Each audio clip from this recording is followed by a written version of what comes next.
యెహోవా మీద కృతకీర్తన పాడుడి. సర్వభూజనులారా యెహోవా మీద పాడుడి.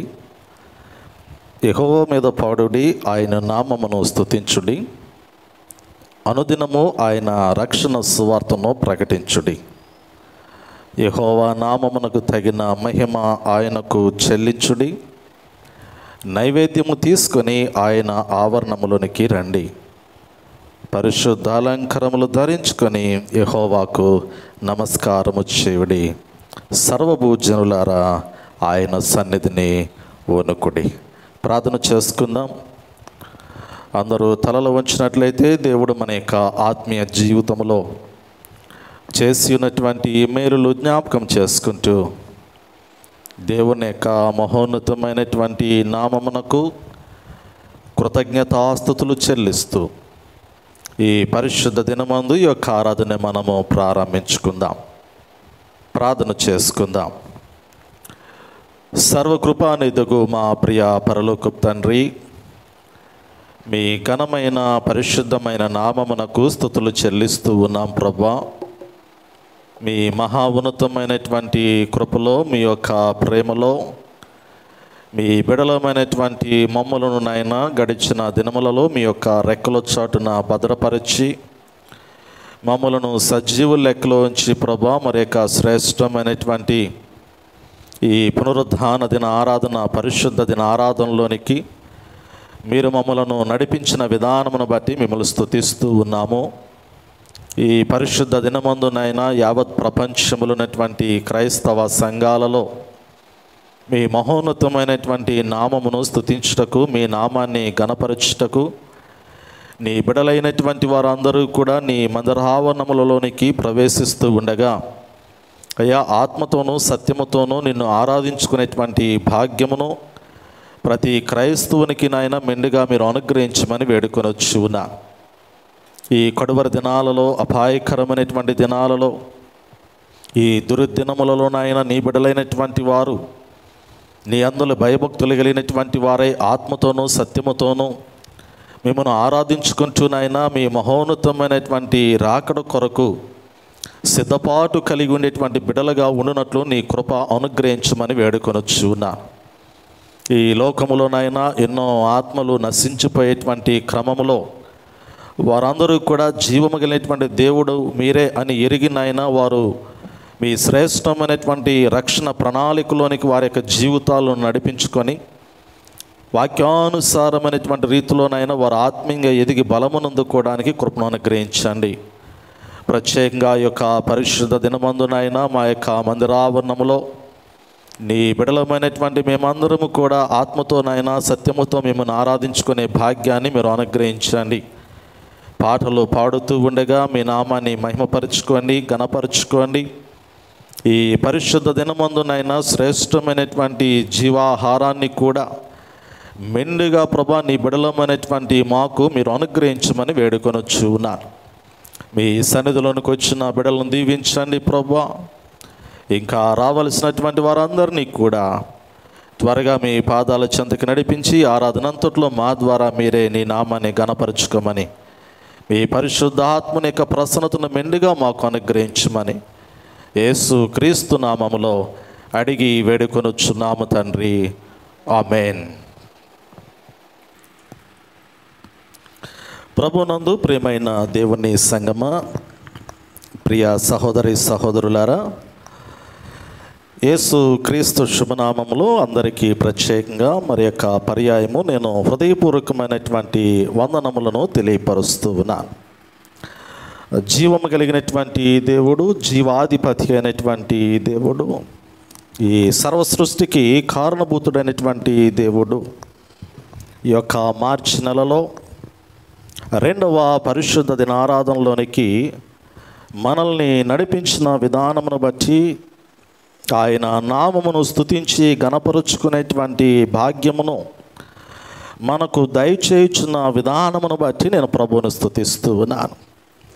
పిల్లల గడిచిన ఆదివారము మనము న్యూ కోవెనెంట్ గురించి మాట్లాడుతూ ఉన్నాం. క్రొత్త నిబంధన, మొదటి నిబంధనను దేవుడు తన కుమారుని ద్వారా నెరవేరుస్తూ ఇశ్రాయేల్ యొక్క జీవితాలలో, యూదుల యొక్క జీవితాలలో, ఈ లోకములో ఉన్నటువంటి సకల మానవాళిని కూడా దేవుడు తన పాదాల చెంతకి నడిపించుకునేటువంటి క్రమంలో ఒక క్రొత్త నిబంధనను దేవుడు తన బిడ్డలతో చేస్తున్నటువంటి విధానాన్ని గడిచిన పరిశుద్ధ దినమందు మనము కొన్ని మాటలు ధ్యానించి ఉన్నాం. క్రొత్త నిబంధనలో 2 విషయాలు జ్ఞాపకం చేస్తూ ఉన్నాను. మొదటిది, తన కుమారుడైనటువంటి యేసు ప్రభువారి యొక్క శిలువ రక్తములో, ప్రశస్తమైనటువంటి రక్తములో మానవుని యొక్క జీవితంలో ఉన్నటువంటి పాపములన్నిటినీ కూడా కడిగి వేయటానికి, దేవుని పట్ల నరులు కలిగి ఉన్నటువంటి దోషములన్నిటినీ కూడా దేవుడు క్షమించడానికి, వాటిని తుడిచివేయటానికి ఈ క్రొత్త నిబంధనను దేవుడు తన ప్రజలతో చేసినట్లుగా మనం గమనించగలుగుతూ ఉన్నాం. ఇశ్రాయేల్ అందరూ కూడా, యూదులందరూ కూడా మొదటి నిబంధనలో ధర్మశాస్త్రాన్ని వారు పొందుకున్నారు. ధర్మశాస్త్రము కట్టడలతోనూ, నియమములతోనూ, నిబంధనలతోనూ దేవుని బిడ్డలందరూ కూడా ఒక మార్గములో నడిపించబడటానికి ఇవ్వబడినటువంటి గ్రంథముగా ధర్మశాస్త్రాన్ని గమనించగలుగుతూ ఉన్నాం. ధర్మశాస్త్రము మానవుని యొక్క జీవితంలో ఉన్నటువంటి పాపాన్ని తెలియపరుస్తూ ఉంది, కానీ ఆ పాపము నుండి వారిని విడిపించలేకపోతూ ఉంది. అటువంటి క్రమములోనే దేవుడు ఒక క్రొత్త నిబంధనను ఇశ్రాయేలుతో, యూదులతో చేయటము ప్రారంభించినట్లుగా యేసు ప్రభువారి యొక్క ప్రశస్తమైనటువంటి రక్తములో, మరి క్రొత్త నిబంధన రక్తములో మానవులలో ఉన్నటువంటి పాపమును కడిగివేసి నిత్య జీవపు మార్గాన్ని యేసు ప్రభువారు దేవుని ఎదుటకు నడిపించుటకు నిత్య జీవ మార్గాన్ని నరుల ఎదుట ఉంచినట్లుగా మనము గమనించగలిగి ఉన్నాం గడిచిన ఆదివారము. పిల్లరా, ఈరోజు ఈ క్రొత్త నిబంధనలో 2వ భాగాన్ని మనము ధ్యానించుకోబోతూ ఉన్నాం. క్రొత్త నిబంధనలో 2వ మాట ఏమిటి అంటే, యెహెజ్కేలు గ్రంథాన్ని మనం గమనించాము. 36వ అధ్యాయము 25వ వచనము నుండి మనము గమనించగలిగితే, ఈ గ్రంథములో రాయబడినటువంటి మాటలలో కేవలము నిబంధనలో క్రీస్తు రక్తములో మాత్రమే కడగబడటము కాదు, కానీ అతడు దేవుని బిడ్డగా ఉండాలి అంటే, అతడు దేవునితో ఉండాలి అంటే, అతడు దేవుని రాజ్యమును చూడాలి అంటే, క్రీస్తు రక్తములో కడగబడినటువంటి వానికి ఒక నూతనమైనటువంటి హృదయము కావాలి. అతడు నూతనమైనటువంటి ఆత్మను పొందుకోవాలనేది క్రొత్త నిబంధనలో దేవుడు జ్ఞాపకం చేస్తూ ఉన్నాడు. యెహెజ్కేలు గ్రంథము 36వ అధ్యాయము 25వ వచన భాగము నుండి కొన్ని మాటలు మనం పరిశీలన చేద్దాం. మీ అపవిత్రత యావత్తు పోవునట్లు నేను మీ మీద శుద్ధ జలము చల్లుదును.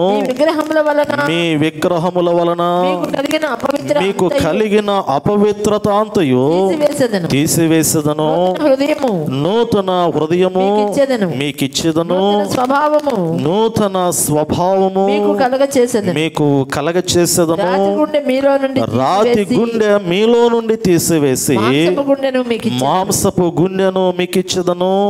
నా ఆత్మను మీ అందుంచి నా కట్టడలను అనుసరించు వారిని గాను, నా విధులను గైకొని వారిని గాను మిమ్మను చేసేదను. పిల్లరా, దేవుడు మాట్లాడుతూ ఉన్నాడు. యెహెజ్కేలు ప్రవక్తతో, ఇశ్రాయేలుతో, యూదులతో మాట్లాడుతూ ఉన్నాడు. వారిలో ఉన్నటువంటి అపవిత్రత, పాపము చేత వారు అపవిత్రులుగా మార్చబడి ఉన్నారు. వారి క్రియలు, వారి ఆలోచనలు, వారి తలంపులు, వారు చేసినటువంటి విగ్రహారాధన, వారు దేవుని మీద చేసినటువంటి తిరుగుబాటు తనము, దేవుని మాట వినకపోవటము, దేవుని సన్నిధిలో పరిశుద్ధంగా కనపడకపోవటము ఇశ్రాయేల్ జీవితాల్లో, యూదుల జీవితాల్లో ఒక అపవిత్రకరమైనటువంటి జీవితాన్ని దేవుడు గుర్తు చేస్తూ ఉన్నాడు.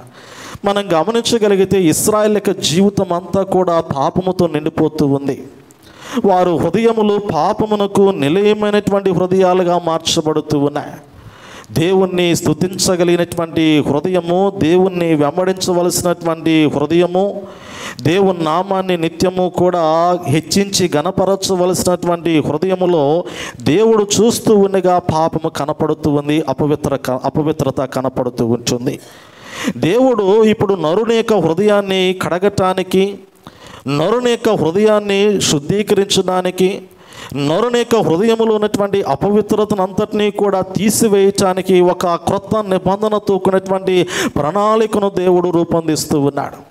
ఈ విషయాలను ఇక్కడ ఇర్మియా గ్రంథములోను యెహెజ్కేలు గ్రంథములోను ఈ 2 గ్రంథాలలో కూడా చాలా చక్కగా ఇశ్రాయేలు యొక్క జీవితాల్లో ఒక క్రొత్త జీవితాన్ని, ఒక క్రొత్త కార్యమును దేవుడు వారి పట్ల ఎలా చేయబోతూ ఉన్నాడో ఈ గ్రంథాలలో మనకు జ్ఞాపకం చేస్తూ ఉన్నాడు. నిజమే పిల్లలు, మనం గమనించగలిగితే ఇశ్రాయేలు చేసినటువంటి పాపములు ఇన్న అన్న అని అనటానికి వీలు లేదు.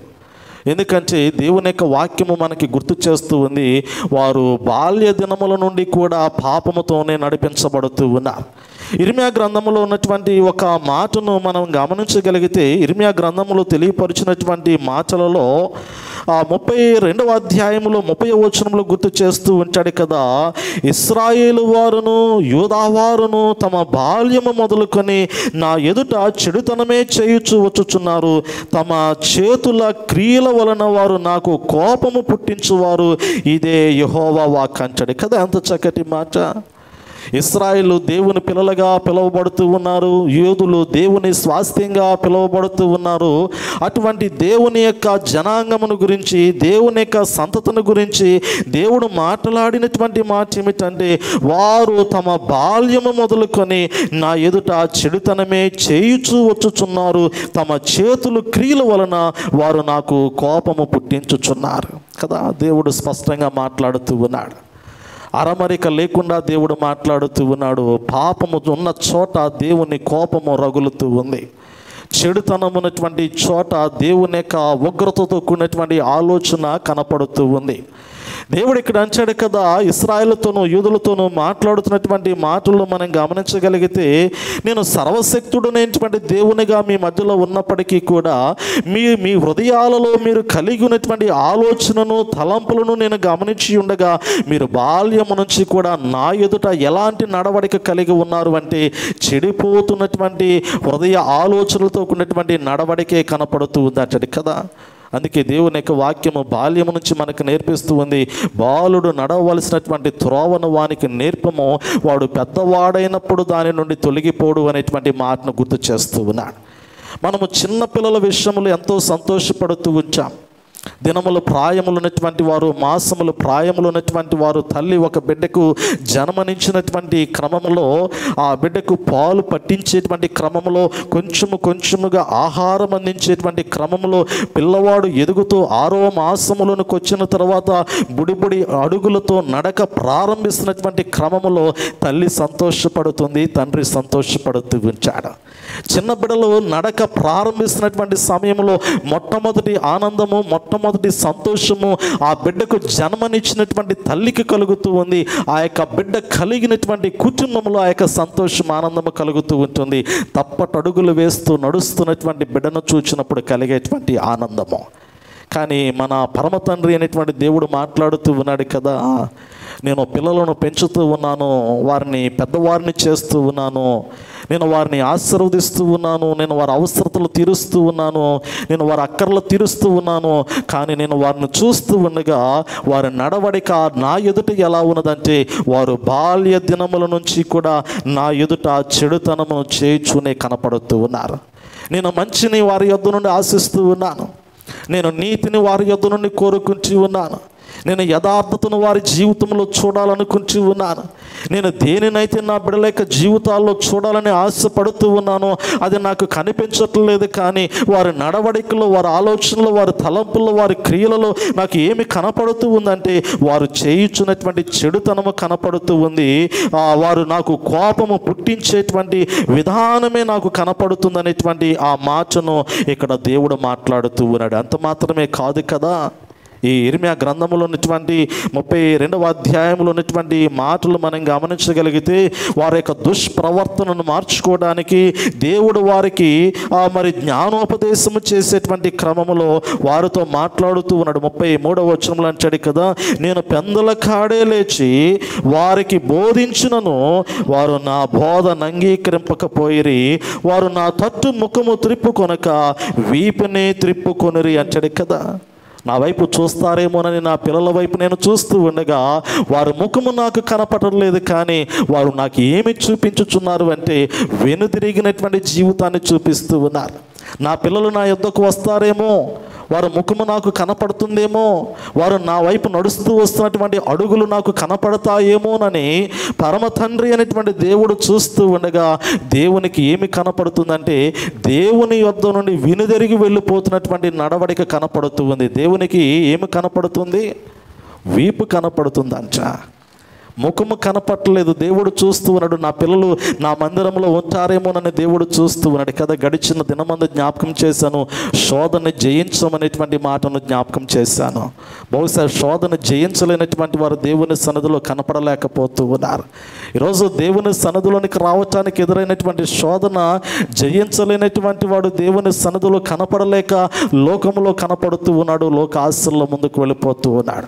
అటువంటి వ్యక్తి దేవునికి ఏమి చూపిస్తూ ఉన్నాడు అంటే ముఖమును చూపించలేక అతడు ఆ వ్యక్తి తన యొక్క వెన్ను చూపిస్తూ ఉన్నట్లుగా, తన వెనుక భాగమును చూపిస్తూ ఉన్నట్లుగా మనం గమనించగలుగుతూ ఉన్నాం.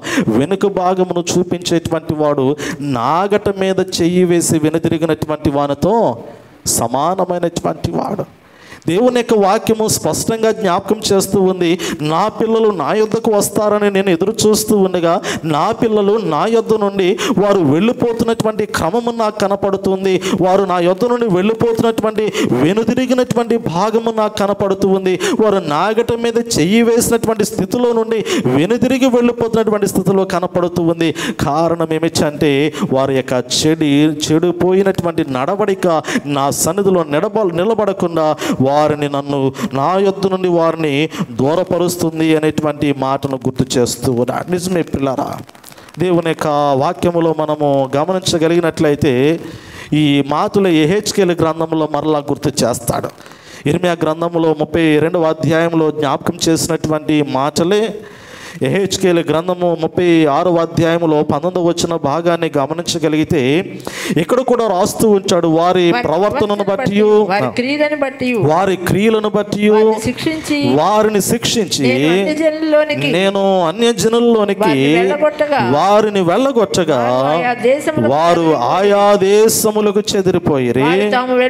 వారు తాము వెళ్ళిన స్థలములలోని జనుల యొద్ద చేరగా ఆ జనులు వీరు యెహోవా జనులే కదా, ఆయన దేశములో నుండి వచ్చిన వారే కదా అని చెప్పుట వలన నా పరిశుద్ధ నామమునకు దూషణ కలుగుటకు ఇశ్రాయేలులు కారణమైరి. పిల్లలు గమనించండి, దేవుడు కోపము గించుకొని చెడు ప్రవర్తన కలిగినటువంటి, దుష్ట ప్రవర్తన కలిగినటువంటి, చెడిపోయినటువంటి హృదయ తలంపులు కలిగినటువంటి ఇశ్రాయేలు యూదులను దేవుడు అన్య జనులు నివసించేటువంటి దేశంలోనికి చెరగుని పోగొట్టినప్పుడు, వారిని చెరకి అప్పగించినప్పుడు ఆ అన్య జనాంగము యూదులను బట్టి ఇశ్రాయేలును బట్టి ఏమి మాట్లాడుకుంటూ ఉన్నారు అంటే, ఇదిగో యెహోవా దేవుడు నడిపించినటువంటి ప్రజలే కదా ఈ ప్రజలు అని ఆ యొక్క అన్యజనులు మాట్లాడుకుంటూ ఉండగా దేవుడు అంటూ ఉన్నాడు కదా, ఇదిగో మిమ్మల్ని బట్టి నా నామము అన్యజనుల మధ్య దూషించబడుతూ ఉంది,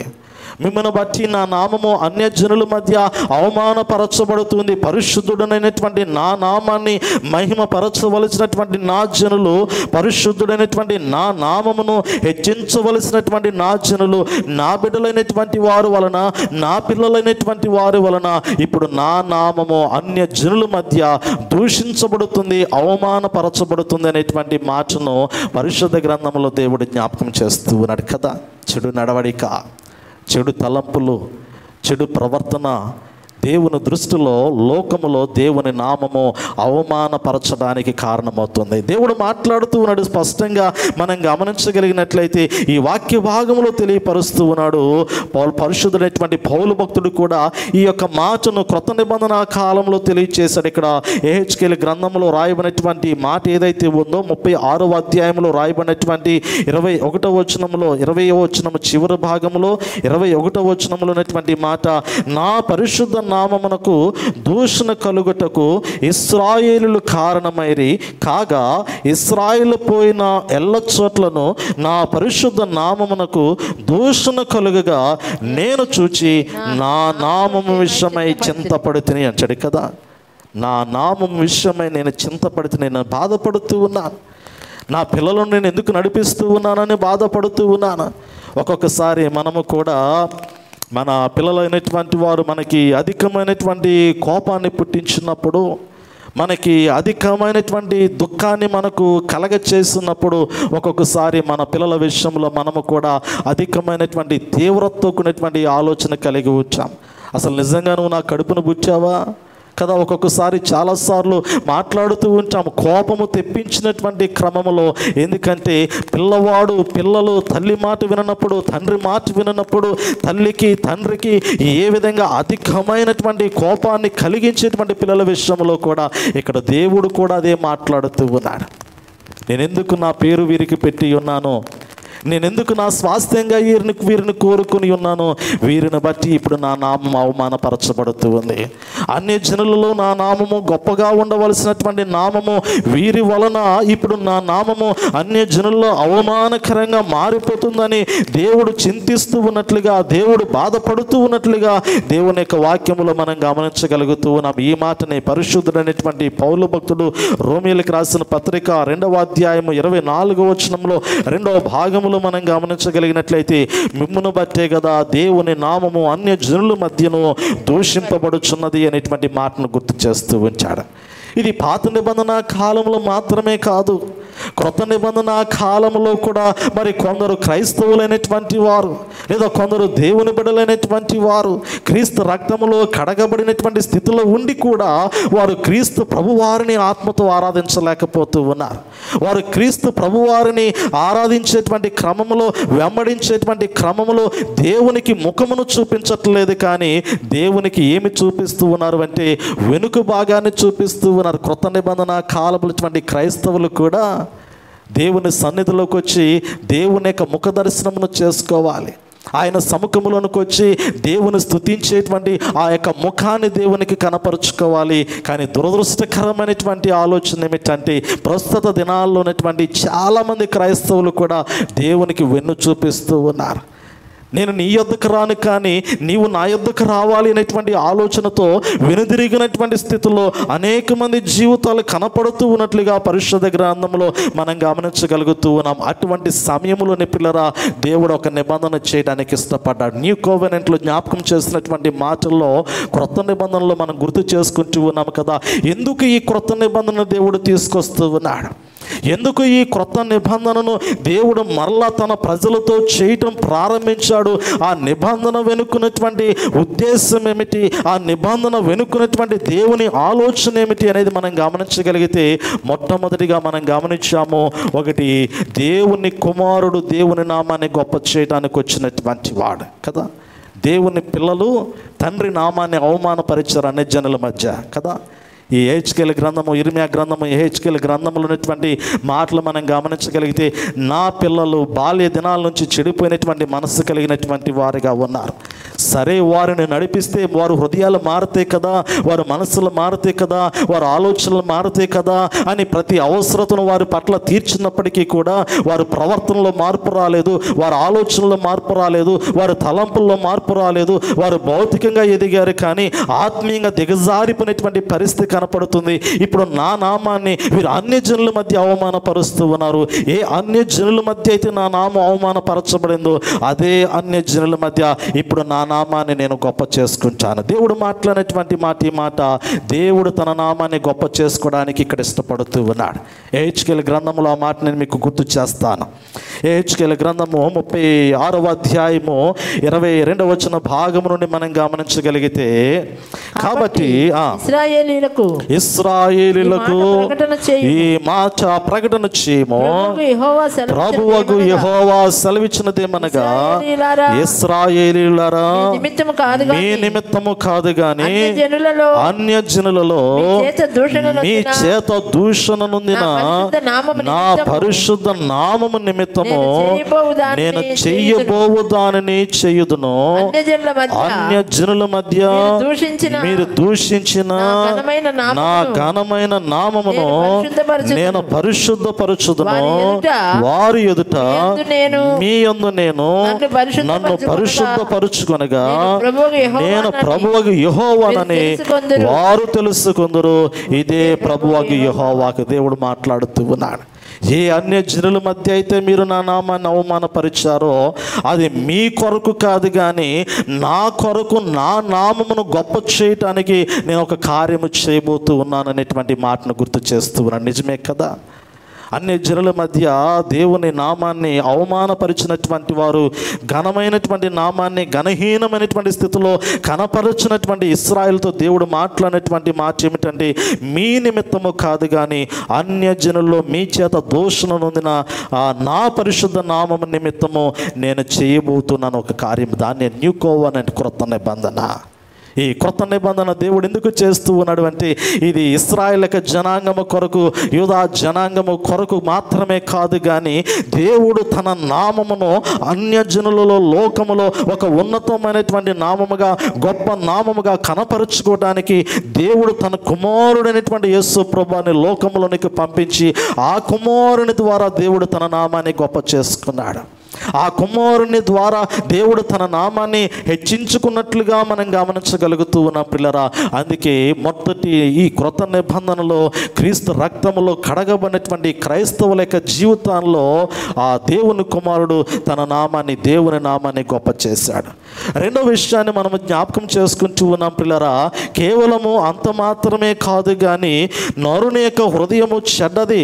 బాల్య దినముల నుంచి కూడా నరుని యొక్క హృదయము చెడ్డది. అది ఘోరమైనటువంటి వ్యాధి కలిగినది. దాన్ని గ్రహించగలిగినటువంటి నరుడు ఈ లోకంలో లేడు. దాన్ని గ్రహించగలిగినటువంటి వాడెవడు? నరుని యొక్క హృదయము వ్యాధి కలిగినటువంటి హృదయము, ఘోరమైనటువంటి వ్యాధి కలిగినటువంటి హృదయము. ఆ హృదయాన్ని బాగు చేసుకోగలిగినటువంటి ఆలోచన నరునికి లేదు. నరుని యొక్క హృదయాన్ని మార్చగలిగినటువంటి వాడు దేవుడే. అందుకే ఈ యెహెజ్కేలు గ్రంథంలో దేవుడు గుర్తు చేస్తున్నటువంటి మాట ఏమిటంటే, ఇదిగో నేను నా నామమును గొప్ప చేసుకునేటువంటి క్రమంలోనే మీలో ఉన్నటువంటి అపవిత్రతను కూడా నేను తీసివేస్తాను.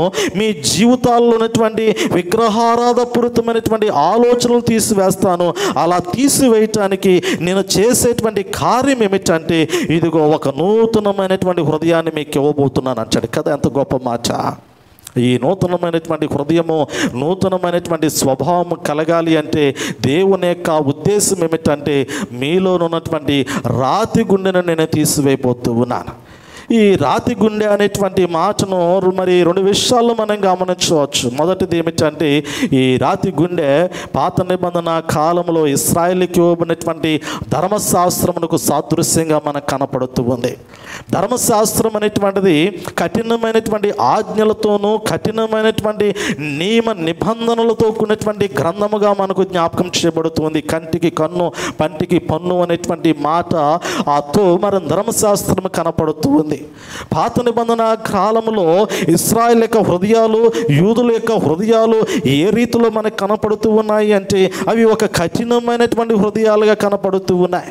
మూడు బారిపోయినటువంటి, మొద్దు బారిపోయినటువంటి హృదయాలుగా కనపడుతూ ఉన్నాయి కదా. ప్రస్తుత దినాల్లో మనము కూడా ఒక్కొక్కసారి పిల్లల విషయంలో మనం మాట్లాడుతూ ఉంటాము, అరే నీకు ఎంత కఠినమైనటువంటి హృదయం రా అంటాము, కొంచెము కూడా నీకు జాలి లేదురా అంటాము, కొంచెము కూడా నీకు దయ లేదురా అంటాము కదా. మనం ఏదన్నా పని చెప్పామనుకోండి ఇంట్లో పిల్లలకి, ఎన్నిసార్లు చెప్పినా కానీ ఆ పని వారు వినలేదనుకోండి, ఆ మనం చెప్పినటువంటి పనికి వారు స్పందించలేదనుకోండి, చూసి చూసి చూసి అంటాము ఒక్కసారి, అరే నువ్వు ఎంత కఠినంగా ఉన్నావురా, ఎన్నిసార్లు చెప్పినా కానీ మాట వింటలేదు, ఏంట్రా నీ హృదయం ఇంత కఠినంగా ఉంది, నేను చెప్పిన మాటకి లోబడలేకపోతున్నావు, వినలేకపోతూ ఉన్నాం, ఇంత కఠినమైనటువంటి హృదయాన్ని నువ్వు ఎందుకు కలిగి ఉన్నావు, ఎలా వచ్చిందిరా నీకు హృదయం అని ఒక్కొక్కసారి మనము మన కుటుంబంలో భార్య భర్త పట్ల, భర్త భార్య పట్ల, తల్లిదండ్రులు పిల్లల పట్ల ఇటువంటి ఆలోచన కలిగి వచ్చారు. దేవుడు కూడా మాట్లాడుతూ ఉన్నాడు కదా, నా బిడ్డలను నేను చూచినప్పుడు వారి హృదయంలో చెడిపోయినటువంటి హృదయాలుగా ఉన్నాయి, అదే సమయంలో ఆ హృదయాలు బహు కఠినమైనటువంటి హృదయాలుగా ఉన్నాయి. ఆ హృదయాలలో ప్రేమ కనపడట్లేదు, ఆ హృదయములలో జాలి లేదు, దయ లేదు, ఆ హృదయములో దేవుని స్తుతించగలిగినటువంటి ఆత్మీయమైనటువంటి వరముతో కూడినటువంటి తలంపు లేదు.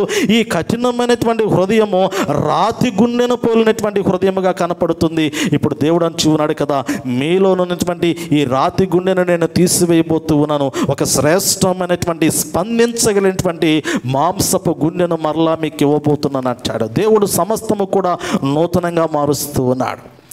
దేవుడు ఒక నూతనమైనటువంటి క్రియ చేస్తూ ఉన్నాడు నరునితో. అది ఏమిటంటే నరుని యొక్క హృదయంలో ఉన్నటువంటి రాతి గుండెను తీసివేసి మాంసపు గుండెను దేవుడు వారి యొక్క హృదయములలో దేవుడు అమరుస్తూ ఉన్నట్లుగా పరిశుద్ధ గ్రంథంలో మనం గమనించగలుగుతూ ఉన్నాం. ఈ మాంసపు గుండె క్రీస్తు రక్తములో కడగబడి క్రీస్తు ప్రేమను పొందుకొని ఇతరులను ప్రేమించేటువంటి గుండెగా ఉండటానికి దేవుడు నరుని యొక్క హృదయాంతరంగంలో అనుగ్రహిస్తున్నటువంటి గుండెగా మనం గమనించగలుగుతూ ఉన్నాం. రాతి గుండె పాత నిబంధన గ్రంథములటువంటి ధర్మశాస్త్రమునకు సాదృశ్యమైతే మాంసపు హృదయము, మాంసపు గుండె క్రీస్తు రక్తములో కడగబడినటువంటి పరిశుద్ధమైనటువంటి హృదయానికి సాదృశ్యంగా దేవుడు మాట్లాడుతూ ఉన్నట్లుగా మనం గమనించగలుగుతూ ఉన్నాం. దేవుడు ఒక చక్కటి మాంసపు గుండెను నరుని యొక్క హృదయంలో అమరుస్తూ ఉన్నాడు. ఇప్పుడు రెండో విషయాన్ని మనం గమనించగలిగినట్లయితే దేవుడు నరునికి మాంసపు హృదయాన్ని ఇవ్వటం మాత్రమే కాదు, కానీ ఇప్పుడు దేవుడు ఇంకొక కార్యము చేస్తూ ఉన్నాడు. మాంసపు హృదయము కలిగినటువంటి నరుని యొక్క హృదయాంతరంగములో దేవుడు చేసినటువంటి శ్రేష్టమైనటువంటి కార్యం ఏమిటంటే వారి హృదయాలలో నేను నా జీవపు మాటలు రాస్తానన్నాడు కదా. మనం గమనించగలిగితే ఇర్మియా గ్రంథము 31వ అధ్యాయంలో 33వ వచనంలో జ్ఞాపకం చేయబడినటువంటి ఒక మాటను మనం పరిశీలన చేయగలిగితే, ఈ దినములైన తరువాత నేను ఇశ్రాయేలు వారితోనూ యూదా వారితోనూ చేయబో నిబంధన ఇదే, వారి మనస్సులలో నా ధర్మ విధి ఉంచెదను, వారి హృదయముల మీద దానిని వ్రాసెదను, ఇదే యెహోవా వాక్కు అంటాడు. వారి హృదయముల మీద నేను వ్రాయటం ప్రారంభిస్తూ ఉన్నాను. ప్రారంభంలో రాతి గుండెను మనం గమనించగలిగితే ఇది ధర్మశాస్త్రానికి సాదృశ్యంగా నేను మీకు జ్ఞాపకం చేశాను. మొట్టమొదటి మాటలు ఎక్కడ రాయబడ్డాయి, మొట్టమొదటి ఆజ్ఞలు ఎక్కడ రాయబడ్డాయి అంటే సీనాయి పర్వతం మీద దేవుడు తన స్వహస్తాలతో 2 రాతి పలకల మీద రాశాడు. మొదటిగా మనం గమనించగలిగితే మొట్టమొదటిగా రాయబడినటువంటి మాటలు దేవుని యొక్క స్వహస్తాలతో సీనాయి పర్వతం మీద మోషేకి దేవుడు రాసి 2 రాతి పలకలను ఇచ్చాడు. ఆ 2 రాతి పలకలను పగలగొట్టబడ్డాయా లేదా? దేవుని వ్రాతతో రాయబడినటువంటి మొదటి మాటను నరుడు పగలగొట్టిన తర్వాత రెండోసారి మోషేనే 2 రాతి పలకల మీద రాసుకుని మరలా సీనాయి పర్వతం మీదకి వెళ్ళాడు. అది ప్రాముఖ్యమైనటువంటి మాట. పాత నిబంధన గ్రంథంలో మనం గమనించవలసినటువంటి మాట. ఇవి రాతి పలకల మీద రాయబడినటువంటి వాక్యాన్ని ధర్మశాస్త్ర గ్రంథంలో, పాత నిబంధన గ్రంథంలో మనం గమనించగలుగుతూ ఉన్నాం. ఈసారి ప్రభు అంటూ ఉన్నాడు కదా, క్రొత్త నిబంధన కాలంలో రాతి పలక మీద రాయబడదు, కానీ నరుని యొక్క మాంసపు హృదయంలో దేవుడు రాయటానికి ఇష్టపడుతూ ఉన్నాడు. ఆ మాటలు జీవార్థమైనటువంటి మాటలుగా దేవుడు జ్ఞాపకం చేస్తూ ఉన్నాడు. అందుకే ఇర్మియా గ్రంథంలో ఈ మాట వ్రాయబడుతూ ఉంది. వారితో చేసేటువంటి నిబంధన ఏమిటంటే వారి మనస్సులలో నా ధర్మ విధి ఉంచెదను, వారి హృదయముల మీద దాన్ని వ్రాసెదను అనేటువంటి మాటను జ్ఞాపకం చేస్తున్నాడు. దేవుడు రాస్తూ ఉన్నాడు. దేవుడు రాసేటువంటి ప్రతి మాట కూడా ఇప్పుడు కలముతో రాయబడినటువంటి మాట కాదు, కానీ ఆత్మతో రాయబడుతున్నటువంటి మాటను గురించి జ్ఞాపకం చేస్తూ ఉన్నాడు. ఇక పరిశుద్ధ ఆత్మ దేవుని యొక్క కార్యము మాంసపు హృదయములలో పనిచేయటానికి పరిశుద్ధ ఆత్మ దేవుడు మాంసపు హృదయములలో ఒక శ్రేష్టమైనటువంటి నవీనమైనటువంటి నూతన స్వభావాన్ని కలగచేయటానికి దేవుడు ఒక ప్రత్యేకమైనటువంటి మాటలు నరుని యొక్క హృదయాంతరంగంలో పొందుపరుస్తూ ఉన్నట్లుగా మనం గమనించగలుగుతూ ఉన్నాం. రాతి హృదయములో నవీనమైనటువంటి స్వభావాన్ని మనము చూడలేం. రాతి హృదయాన్ని ఏ నరుడు కూడా నూతన పరచుకోవడానికి అవకాశం లేనటువంటి హృదయము, కానీ మాంసపు హృదయాన్ని దేవుడు మరి ఒక తన ప్రశస్తమైనటువంటి జీవపు మాటల చేత మరి దేవుని రాజ్యమును స్వతంత్రించుకునేటువంటి రీతిలో ఆత్మ చేత నరుని యొక్క హృదయంలో రాయటానికి ఇష్టపడుతూ ఉన్నట్లుగా మనం గమనించగలుగుతూ ఉన్నాం. చూడండి, ఇక్కడ అంచాడు కదా, యెహెజ్కేలు గ్రంథము 36వ అధ్యాయంలో మనం గమనించినటువంటి మాటలో 27వ వచనంలో అంచాడు కదా, ఆ రాతి గుండెలో నుండి తీసివేసి మాంసపు గుండెను మీకు ఇచ్చేదను, నా ఆత్మను మీ అందుంచి నా కట్టలను అనుసరించు వారిని గాను నా విధులు గైకొని వారిని గాను మిమ్మల్ని చేసేదను అంటాడు కదా. చాలా ప్రాముఖ్యమైనటువంటి మాట. నా ఆత్మను మీ అందుంచి నా కట్టడలను అనుసరించు వారిని గాను నా విధులు గైకొని వారిని గాను చేసేదని అంటాడు. పరిశుద్ధుడైనటువంటి పౌలు భక్తుడు ఈ యెహెజ్కేలు గ్రంథంలో రాయబడినటువంటి మాటలను, ఆత్మ యొక్క కార్యములను, పరిశుద్ధాత్మని యొక్క కార్యములను 2 కొరింథీ పత్రికలో చాలా చక్కగా వర్ణిస్తాడు ప్రియులారా.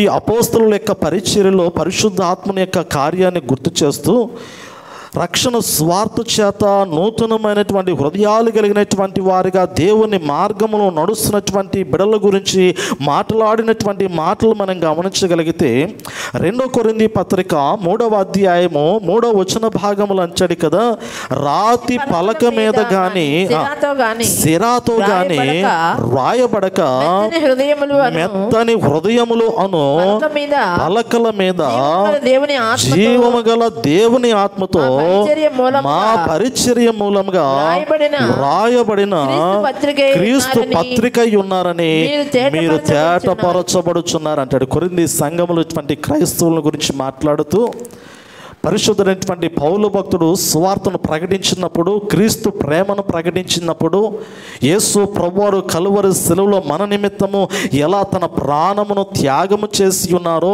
ఎలా మన పాపములను ఆయన భరించి ఉన్నాడో, ఎలా మన నిమిత్తము ఆయన గాయము నొంది ఉన్నాడో, దానిని పరిశుద్ధుడైనటువంటి పౌలు భక్తుడు వివరిస్తూ ఉండగా ఆ మాటలు వినుచున్నటువంటి వారి యొక్క హృదయము చలించిందంట. ఆ మాటలు వినుచున్నటువంటి వారి యొక్క హృదయము బద్దలైపోతుందంట. ఆ మాటలు వినుచున్నటువంటి వారి యొక్క హృదయాంతరంగము కరిగిపోయి కన్నీరు కార్చినటువంటి వారిగా పశ్చాత్తాపము చెంది ఆ క్షణములోనే, ఆ సమయంలోనే యేసు ప్రభువుని స్వరక్షకునిగా అంగీకరిస్తూ ఉన్నారు. ఇది మాంసపు హృదయము. రాతి గుండె ఎప్పుడు కూడా చెలించదు. ఎన్ని సంవత్సరాలైనా కానీ ఏదో వింటారు వెళ్ళిపోతూ ఉంటారు. చెలించేటువంటి హృదయం ఏదైనా ఉన్నదా అంటే అది మాంసపు హృదయం కలిగినటువంటి స్వభావం అంటాడు.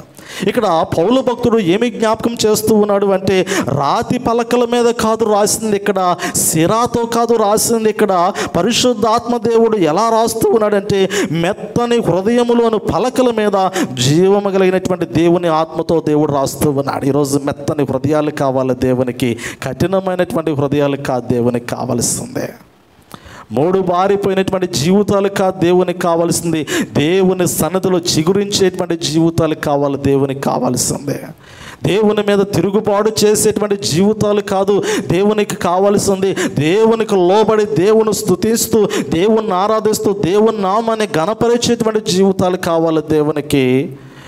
వెన్ను చూపించేటువంటి జీవితాలు కాదు దేవునికి కావాల్సింది. క్రీస్తు రక్తములో కడగబడి ముఖములను దేవుని ఎదుటకు తిప్పుకొని దేవుని స్తుతించి ఆరాధించేటువంటి జీవితాలు కావాలి దేవునికి. అందుకే పరిశుద్ధుడైనటువంటి పౌలు భక్తుడు ఈ మాటలు జ్ఞాపకం చేస్తూ, ఇదిగో కొత్త నిబంధన కాలంలో పరిశుద్ధ ఆత్మదేవుడు మెత్తని హృదయముల మీద శ్రేష్టమైనటువంటి జీవపు మాటలు రాయటం ప్రారంభించాడు. రాతి గుండెను తీసివేసి మాంసపు గుండెను అమర్చిన తర్వాత వారి హృదయాల్లో పరిశుద్ధాత్మదేవుడు గొప్ప కార్యము చేయటం ప్రారంభించాడు. ఒక నూతనమైనటువంటి స్వభావాన్ని ఆ హృదయంలో కలగచేస్తూ ఉన్నాడు. నూతనమైనటువంటి ఆత్మను ఆ హృదయంలో మెండుగా దేవుడు అనుగ్రహిస్తూ ఉన్నాడు. ఆ పరిశుద్ధాత్మదేవుడు క్రీస్తు రక్తములో కడగబడినటువంటి బిడ్డల యొక్క హృదయాలలో దేవుని యొక్క శ్రేష్టమైనటువంటి జీవపు వాక్యాన్ని ముద్రిస్తూ ఉన్నాడు. అలా ముద్రించబడినటువంటి హృదయము తన ముఖమును దేవుని తట్టు తిప్పుకొని దేవుని స్తుతిస్తూ ఉంది.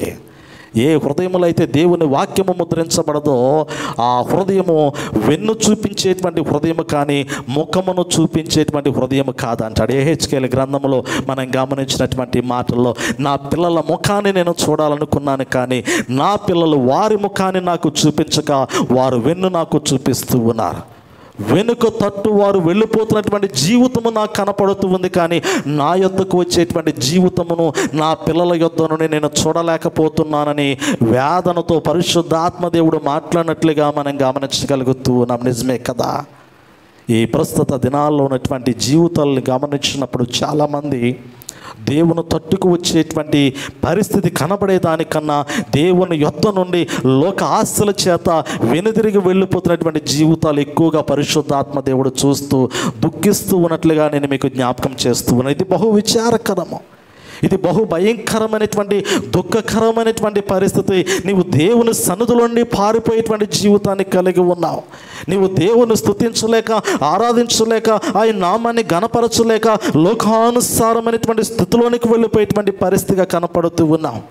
కానీ పరిశుద్ధుడైనటువంటి పౌలు భక్తుడు అంటాడు కదా, ఈ 2 కొరింథీ పత్రిక 3వ అధ్యాయము 6వ వచన భాగాన్ని మనం గమనించగలిగితే 6వ వచనంలో అంటాడు కదా, ఆయనే మమ్మును క్రొత్త నిబంధనకు అనగా అక్షరమునకు కాదు గాని ఆత్మకే పరిచారకుల మొగుటకు మాకు సామర్థ్యము కలిగి ఉన్నాడు. అక్షరము చంపును గాని ఆత్మ జీవింపచేయనంటాడు. శ్రేష్టమైనటువంటి మాట. ఇక్కడ అక్షరము అంటే ధర్మశాస్త్రాన్ని గుర్తు చేస్తూ ఉంది. అక్షరం అంటే పాత నిబంధన అనగా మొదటి నిబంధనను గుర్తు చేస్తూ ఉంది. ఈ ఇక్కడ ఆత్మ అనేది క్రొత్త నిబంధన గుర్తు చేస్తుంది. మీరు గుర్తు పెట్టుకోవాల్సినటువంటి మాట ఇదే, అక్షరము మొదటి నిబంధన, అక్షరము పాత నిబంధనలో ఉన్నటువంటి ధర్మశాస్త్రమునకు సాదృశ్యము, ఆత్మ క్రొత్త నిబంధన, నూతనమైనటువంటి హృదయములో దేవుడు అనుగ్రహిస్తున్నటువంటి పరిశుద్ధ ఆత్మనకు సాదృశ్యంగా పౌలు భక్తుడు మాట్లాడుతూ ఉన్నాడు. పరిశుద్ధ ఆత్మ దేవుడు మమ్మల్ని క్రొత్త నిబంధనకు, క్రొత్త నిబంధనలో దేనికి పిలిచాడు అంటే అక్షరము చేత కాదు కానీ ఆత్మ చేత మమ్మల్ని ఏర్పాటు చేసుకున్నాడు. ఆయన ఆత్మచేత మమ్మలను తనలో ముద్రించుకుంటూ ఉన్నాడు. ఆత్మలో ఆయన్ని ఆరాధించగలిగినటువంటి స్థితిలో ఉండటానికి, ఆత్మలో ఆయన నామమును గణపరిచేటువంటి స్థితిలో ఉండటానికి ఆయన మమ్మలను తన సముఖములోనికి పిలుచుకున్నాడు అనేటువంటి ఆ మాటను పరిశుద్ధుడైనటువంటి పౌలు భక్తుడు జ్ఞాపకం చేస్తూ ఉన్నట్లుగా మనం గమనించగలుగుతూ ఉన్నాం. నిజమే పిల్లారా. అందుకే కొలసి సంఘానికి కూడా పౌలు భక్తుడు జ్ఞాపకం చేసినటువంటి మాట ఏమిటంటే, మెత్తటి మాంసపు హృదయములు కలిగినటువంటి ఆ హృదయాలలో పరిశుద్ధాత్మ దేవుడు వాక్యమును రాస్తూ ఉండగా ఆ వాక్యము ముద్రించబడటానికి హృదయం ఎప్పుడూ కూడా సిద్ధపడి ఉండాలి అనేటువంటి మాటను జ్ఞాపకం చేస్తాడు. కొలసీలకు రాసిన పత్రిక 3వ అధ్యాయం, కొలసీ సంఘానికి రాసినటువంటి పత్రిక 3వ అధ్యాయము 16వ వచన భాగాన్ని ఒక మాటను మనము పరిశీలన చేద్దాం. కీర్తనలతోనూ ఆత్మ సంబంధమైన పద్యములతోనూ ఒకనికి ఒకడు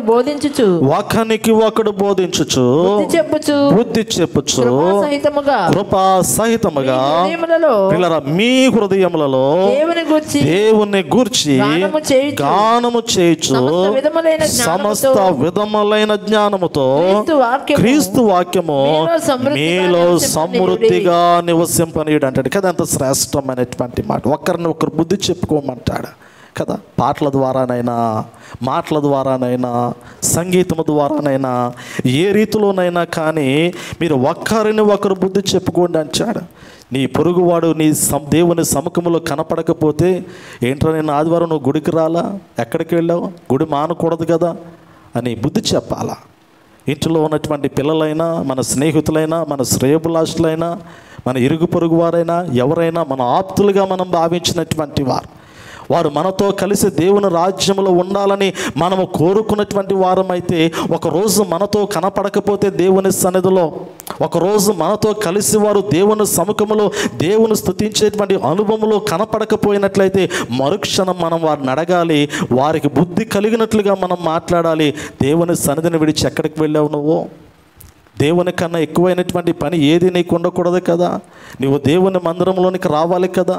మొట్టమొదటిగా దేవుని స్తుతించిన తర్వాతే కదా నువ్వు ఏ పనైనా చేసుకోవాలి అనేటువంటి ఆలోచనతో మనము మన స్నేహితులకు, మన శ్రేయోభిలాషులకు, మన బంధువులకు మనము బుద్ధి చెప్పేటువంటి స్థితిలో ఉండాలి. ఎందుకంటే మనము వారి మేలు కోరుకుంటే, మనము వారి యొక్క ఉన్నతమైనటువంటి ఆత్మీయ జీవిత ఎదుగుదలను కోరుకుంటే, ఎవడెలా పోతే మనకెందుకులే, రాకపోతేనే మంచిదనేటువంటి ఆలోచన ఉండకూడదు. ప్రస్తుత దినాల్లో ఒకవేళ మనం చెప్పినా కానీ వినే పరిస్థితులు లేకపోయినప్పటికీ కూడా కదా, ఒకానొక సమయంలో పెద్దలు ఏదన్నా మాట చెబితే పిల్లలు వినేటువంటి పరిస్థితి ఉండేది. ఒకానొక సమయంలో తల్లైనా తండ్రైనా బిడ్డలకు బుద్ధి చెప్పాలని నేర్పించినటువంటి సమయంలో వినేటువంటి పరిస్థితి ఉండేది. ప్రస్తుత దినాలలో తల్లి తండ్రులు పిల్లలకు చెప్పినప్పటికీ కూడా వినలేనటువంటి పరిస్థితి, ఎదురు తిరిగేటువంటి పరిస్థితి. నువ్వు నాకు చెప్పావు లేక చాలు లేనటువంటి మాటను జ్ఞాపకం చేస్తారు. అయినప్పటికీ చెప్పాలా, అయినప్పటికీ చెప్పాలా? ఎందుకంటే వారు వినరని తెలిసినప్పటికీ చెప్పాలి, వారు లోబడరని తెలిసినప్పటికీ చెప్పాలి. ఎందుకంటే పాత నిబంధన కాలంలో దేవుడు ఇశ్రాయేలు జనాంగాన్ని చూస్తూ ఉండగా వారి బాల్య దినముల నుంచి వారి హృదయములు చెడ్డవని తెలిసినప్పటికీ కూడా దేవుడు ప్రతిదినము వారితో మాట్లాడడం ప్రారంభించాడు. వారు చెడ్డోళ్ళే, వారు నా మాట వినరే, వారు నా మీద తిరుగుబాటు చేస్తారే అని దేవుడు మాట్లాడడం మానివేయలేదు. అయినప్పటికీ కూడా దేవుడు వారి స్వభావాన్ని మార్చడానికి ప్రయత్నం చేశాడు, వారి తిరుగుబాటుతనాన్ని మార్చడానికి ప్రయత్నం చేశాడు, వారిలో ఉన్నటువంటి పాపాన్ని తొలగించడానికి ప్రయత్నం చేశాడు. ఆ ప్రయత్నం అనేటువంటిది దేవుడు ఎన్నడూ కూడా ఇశ్రాయేలు యొక్క యూదుల యొక్క జీవితాల్లో ఆపలేదు. వారికి బుద్ధి చెప్పడానికి అనేకమైనటువంటి రీతుల్లో ప్రయత్నం చేశాడు. అయినప్పటికీ కూడా మారినటువంటి హృదయాలుగా ఇశ్రాయేలు యొక్క జీవితాలు కనపడుతున్నటువంటి సమయంలో వారిని శిక్షకు అప్పగించాడు, వారికి బుద్ధి కలిగేటట్టు చేశాడు. మరొక జనాంగమును నూతనమైనటువంటి నిబంధనలోనికి దేవుడు నడిపించుకుంటున్నట్లుగా మనం చూడగలుగుతూ ఉన్నాం. అందుకే ఈ క్రొత్త నిబంధన కాలంలో దేవుడు జ్ఞాపకం చేస్తున్నటువంటి ప్రాముఖ్యమైనటువంటి మాట ఏమిటంటే, నేను నా బిడ్డలతో నిబంధన చేస్తూ ఉన్నాను. ఆ నిబంధన ఎలాంటి ఆలోచన కలిగినటువంటి నిబంధన ఏమిటంటే, కఠినమైనటువంటి హృదయం నా బిడ్డలకు ఉండదు. క్రొత్త నిబంధన కాలంలో దేవుని బిడలకు ఉన్నటువంటి ఆలోచన ఏమిటంటే, నేను నా బిడలకి మాంసపు హృదయాన్ని ఇచ్చాను, రాతి హృదయంతో కూడినటువంటి స్వభావం ఎన్నడూ కూడా నా పిల్లలైనటువంటి వారికి ఉండదు. నా పిల్లలకు ఉండేటువంటి హృదయము నిత్యము నిరంతరము కూడా రక్త ప్రోక్షణ కలిగినటువంటి హృదయం కదా. ఈరోజు మానవుని యొక్క జీవితాన్ని మనం గమనించగలిగితే, ఒక నరుడు సజీవంగా బ్రతికి ఉన్నాడు అంటే అది అతనిలో ఉన్నటువంటి ఊపిరి, ప్రాణం అనేటువంటి మాటను గమనించగలుగుతాం. ప్రాణం అనేటువంటి మాట సైంటిఫిక్గా మనం గమనించగలిగితే దేనికి పెడతారు అంటే రక్తానికి ప్రాణం అనేటువంటి మాటను మనం గమనించగలం. రక్తమునకు ప్రాణమున్నది, ప్రాణము రక్తము. ఎందుకంటే హేబేలు యొక్క రక్తము భూమిలో నుండి మొరపెట్టినప్పుడు దేవుడు మాట్లాడుతూ ఉంచాడు. ఇదిగో అతని యొక్క ఆత్మ నాతో మాట్లాడుతూ ఉంది, అతని ప్రాణము నాతో మాట్లాడుతూ ఉంది. హేబేలు యొక్క రక్తము భూమిలో నుండి దేవునితో మాట్లాడుతూ ఉందంటే ప్రాణము మాట్లాడుతూ ఉంది. ఈరోజు మనము సజీవులుగా ఇలా ఉన్నాము అంటే ఒకటి దేవుని కృప అయినప్పటికీ కూడా దేవుడు మనలో ఉంచినటువంటి ప్రాణము, ఈ రక్తము నరాల్లో కూడా ప్రవహిస్తూ గుండెను నిత్యము కూడా మరి కొట్టుకునేటట్లు చేస్తున్నటువంటి సమయంలో, గుండె ద్వారా శరీరంలో రక్తమునకు నలుదిక్కులా ప్రవహిస్తున్నటువంటి సమయం ఒక్కసారి ఆ గుండె ఆగిపోతే, ఆ గుండె ఆగిపోవడము ప్రారంభిస్తే నొరని యొక్క ఊపిరి ఆగిపోయినట్లుగా గమనించగలుగుతూ వచ్చాం. అందుకే ఇశ్రాయేలుతో యూదులతో అంచాడు కదా, రాతి గుండె జీవము లేనటువంటి గుండెతో సమానం అంచాడు. రాతి గుండె జీవము లేనటువంటిది, ప్రాణము లేనటువంటిది. రాతి గుండెను ఇప్పుడు మీలో నుండి నేను తీసివేసి మీకు మాంసపు గుండెను అమర్చి ఉండగా, మాంసపు హృదయం కలిగినటువంటి మీ హృదయాలలో చెలించగలిగినటువంటి నవీన స్వభావాన్ని పెట్టి ఉండగా, ఆ యొక్క నవీనమైనటువంటి స్వభావాన్ని కలిగినటువంటి మీరు ఎల్లప్పుడూ కూడా జీవపు ఆత్మచేత బ్రతికేటువంటి వారుగా ఉండాలి, కానీ మరలా మరణకరమైనటువంటి స్థితిలో ఉండకూడదు అంటాడు. అందుకే అలా ఉండాలి అంటే వాక్యంలో జ్ఞాపకం చేస్తూ ఉన్నాడు కదా, ఎల్లప్పుడూ కూడా క్రీస్తు వాక్యము మీలో సమృద్ధిగా అంచాడు కదా, సమృద్ధిగా అంచాడు. దావీదు భక్తుడు అంటాడు, నా గిన్నె నిండి పొంగి పొర్లుతుంది అంటాడు కదా. ఆశీర్వాదమును మనం సమృద్ధిగా కోరుకుంటాం, ఆర్థిక వనరులను సమృద్ధిగా కోరుకుంటాం, లోకములో ఉన్నటువంటి ఈవులన్నీ కూడా సమృద్ధిగా ఉండాలని కోరుకుంటాం. ఈ లోకములో మనకి ఏది కూడా తక్కువ కాకుండానట్లు అన్ని సమృద్ధి కావాలని కోరుకుంటాము. కానీ పౌలు భక్తుడు అంటాడు కదా, హృదయములో వాక్యము సమృద్ధిగా ఉండాలంటాడు. నీ హృదయంలో వాక్యము సమృద్ధిగా ఉంటేనే అప్పుడు నీవు సంతోషంగా బ్రతకగలుగుతూ ఉంటావు. నీ హృదయంలో వాక్యము సమృద్ధిగా లేకపోతే సాతానికి అవకాశం ఉంటుంది, దురాశలకు అవకాశం ఉంటుంది, దుష్టమైనటువంటి హృదయముగా మార్చబడుతూ ఉంటుంది. అక్కడ ఆ హృదయంలో కీడు కనపడుతుంది అనేటువంటి మాటను గుర్తు చేస్తూ ఉంటాడు. రెండోది ఇంకొక విషయాన్ని కూడా నేను మీకు జ్ఞాపకం చేస్తాను. దేవుడు ఒకటి మాంసపు హృదయాన్ని ఇచ్చాడు, రెండోది ఆ యొక్క హృదయములో దేవుడు ఆత్మచేత జీవవాక్యము నా హృదయంలో రాస్తూ ఉన్నాడు. మూడోది మనం గమనించగలిగితే పిల్లరా, నూతన నిబంధనలు దేవుడు చేసినటువంటి ఇంకొక గొప్ప కార్యం ఏమిటంటే ఆత్మచేత దేవుని మాటలు హృదయంలో ముద్రించడం మాత్రమే కాదు, కానీ పరిశుద్ధాత్మ నిత్యము కూడా నిరంతరము కూడా ఆ హృదయాన్ని ఏలు ఏలునట్లు, ఆ జీవితాన్ని పరిపాలించినట్లు దేవుడు ఒక గొప్ప కార్యాన్ని చేస్తూ ఉన్నాడు. యెహెజ్కేలు గ్రంథము 37వ అధ్యాయాన్ని గమనించగలిగితే ఆ దేవుడు ప్రవక్త అయినటువంటి యెహెజ్కేలును ఒక ఎండిపోయినటువంటి ఎముకలు కలిగినటువంటి లోయ యొద్దకు తీసుకుని వస్తాడు. తీసుకుని వచ్చి అక్కడ మాట్లాడతాడు కదా, నరపుత్రుడా నీకేమి కనపడుతుందంటే, ఇదిగో నాకేమి కనపడుతుందనగా ఎండిపోయినటువంటి ఎముకలతో నిండినటువంటి ఒక లోయ కనపడుతుంది అంటాడు. ఈ ఎండిపోయినటువంటి ఎముకలు ఎవరికి సాదృశ్యమో ఈ వాక్యములో జ్ఞాపకం చేస్తాడు. ఈ ఎండిపోయినటువంటి ఎముకలు ఇశ్రాయేలుకు సాదృశ్యం అంటాడు. ఎందుకంటే జీవము లేనటువంటి హృదయాలు ఎండిపోయినటువంటి ఎముకలతో సమానం. ఏ హృదయం అయితే దేవుని ఆత్మచేత నింపబడదో, ఏ హృదయంలో అయితే దేవుని యొక్క జీవాత్మ నివసించకుండా ఉంటుందో, ఆ హృదయం కలిగినటువంటి వ్యక్తి ఎండిపోయినటువంటి ఎముకలు అస్థిపంజరముతో సమానమైనటువంటి వాడు. అతడు బ్రతికున్నా కానీ మృతునితో సమానమైనటువంటి వాడే. అందుకే యెహెజ్కేలు గ్రంథము 37వ అధ్యాయంలో ప్రవక్తని ఎండిపోయినటువంటి ఎముకలు లోయ యొద్దకు తీసుకుని వచ్చి అంచాడు కదా, నీకేమి కనపడుతుంది? చూడండి ఆ వచనంలో 37వ అధ్యాయము మొదటి మాటను గమనించినప్పుడు, యెహోవా హస్తము నా మీదకు వచ్చెను, నేను ఆత్మవశుడినై ఉండగా యెహోవా నన్ను తోడుకొని పోయి ఎముకలతో నిండి ఉన్న ఒక లోయలో నన్ను దింపాను. ఆయన వాటి మధ్య నన్ను ఇటు అటు నడిపించుచుండగా ఎముకలు అనేకములు ఆ లోయలో కనపడెను. అవి కేవలము ఎండిపోయినవి. ప్రస్తుత దినాల్లో జీవము లేనటువంటి సంఘాలు ఎన్నో కనపడుతూ ఉన్నాయి. ఎండిపోయినటువంటి స్థితిలో ఉన్నటువంటి మానవుల యొక్క జీవితాలు ఎన్నో కనపడుతూ ఉన్నాయి. జీవించుచున్నావు అనేటువంటి పేరు కలిగినటువంటి వారు ఉన్నారు. మృతుడవే అనేటువంటి ఆలోచనతో బ్రతుకుతున్నటువంటి వారు కనపడుతూ ఉన్నారు. అందుకే ప్రవక్త చూస్తూ ఉండగా, దేవుడు చూస్తూ ఉండగా ఏమి కనపడుతూ ఉన్నాయి అంటే, భూలోకంలో ఎండిపోయినటువంటి ఎముకలు కనపడుతూ ఉన్నాయి కదా. లోకంలో మనం గమనించగలిగితే మన శరీరంలో ఉన్నటువంటి అవయవాల్లో ఉన్నటువంటి ఆంతరంగికమైనటువంటి అవయవాలు మనకి కనపడవు. కానీ మనము ఎక్కడైనా హాస్పిటల్కి వెళ్ళినప్పుడు స్కాన్ చేసినటువంటి సమయంలో, ఎంఆర్ఐ అయినా, ఎక్స్రే అయినా, సిటీ స్కాన్ అయినా, ఇటువంటి స్కాన్లు చేసినటువంటి సమయంలో ఎక్కడైనా కానీ లోపల ఉన్నటువంటి అవయవాలన్నీ కూడా స్కాన్ చేసినప్పుడు చాలా స్పష్టంగా కనపడుతూ ఉంటాయి. ఎముక ఎక్కడ చిన్న ఫ్రాక్చర్ అయింది, ఎముక ఎలా ఉంది, వంకరుందా, తిన్నంగా ఉందా, సన్నగా పగిలిందా లేదా ఏంటి అనేటువంటిది ఎక్స్రేలో స్కాన్ చేసినప్పుడు మనకు అర్థమవుతూ ఉంటుంది. ఎక్స్రే తీసినప్పుడు అర్థమవుతూ ఉంటుంది. మనం బయటకు చూసుకున్నప్పుడు మనకు కనపడుతుందా? మన చేతి నరాలు మనకు కనపడతాయా? లోపల ఎలా ఉన్నాయో, మన చేతులు ఉన్నటువంటి ఎముక లోపల ఎలా ఉందో మనకు కనపడుతుందా అంటే, మన కళ్ళతో మనము మన ఎముకలను చూడలేం, మన మాంసాన్ని మనము చూడలేం, మన రక్తాన్ని మనము చూడలేం, మన శరీరంలో ఉన్నటువంటి ఏ అవయవాన్ని కూడా మన నేత్రాలతో మనం చూడలేము. కానీ ఈ శరీరం మీద పొదగబడినటువంటి చర్మముతో మాత్రమే మనము లోకాన్ని చూడగలుగుతూ వచ్చాం. కానీ దేవుడు చూస్తాడు ఆంతరంగికమైనటువంటి హృదయాన్ని, నరుడు కలిగి ఉన్నటువంటి దేహాన్ని, సమస్తాన్ని దేవుడు చూస్తాడు. ఇప్పుడు యెహెజ్కేలు ప్రవక్తకి అదే చూపిస్తూ ఉన్నాడు. ఇదిగో ఒక్కసారి సంచరించు, నువ్వు ఆత్మ కలిగినటువంటి వాడు. అందుకే యెహెజ్కేలు ప్రవక్త దేవుని యొక్క ఆత్మ చేత నింపబడినటువంటి సమయంలో ఆత్మ వశుడై ఉండగా అతడు ఇశ్రాయేల్ మధ్య నడుస్తూ ఉన్నాడు.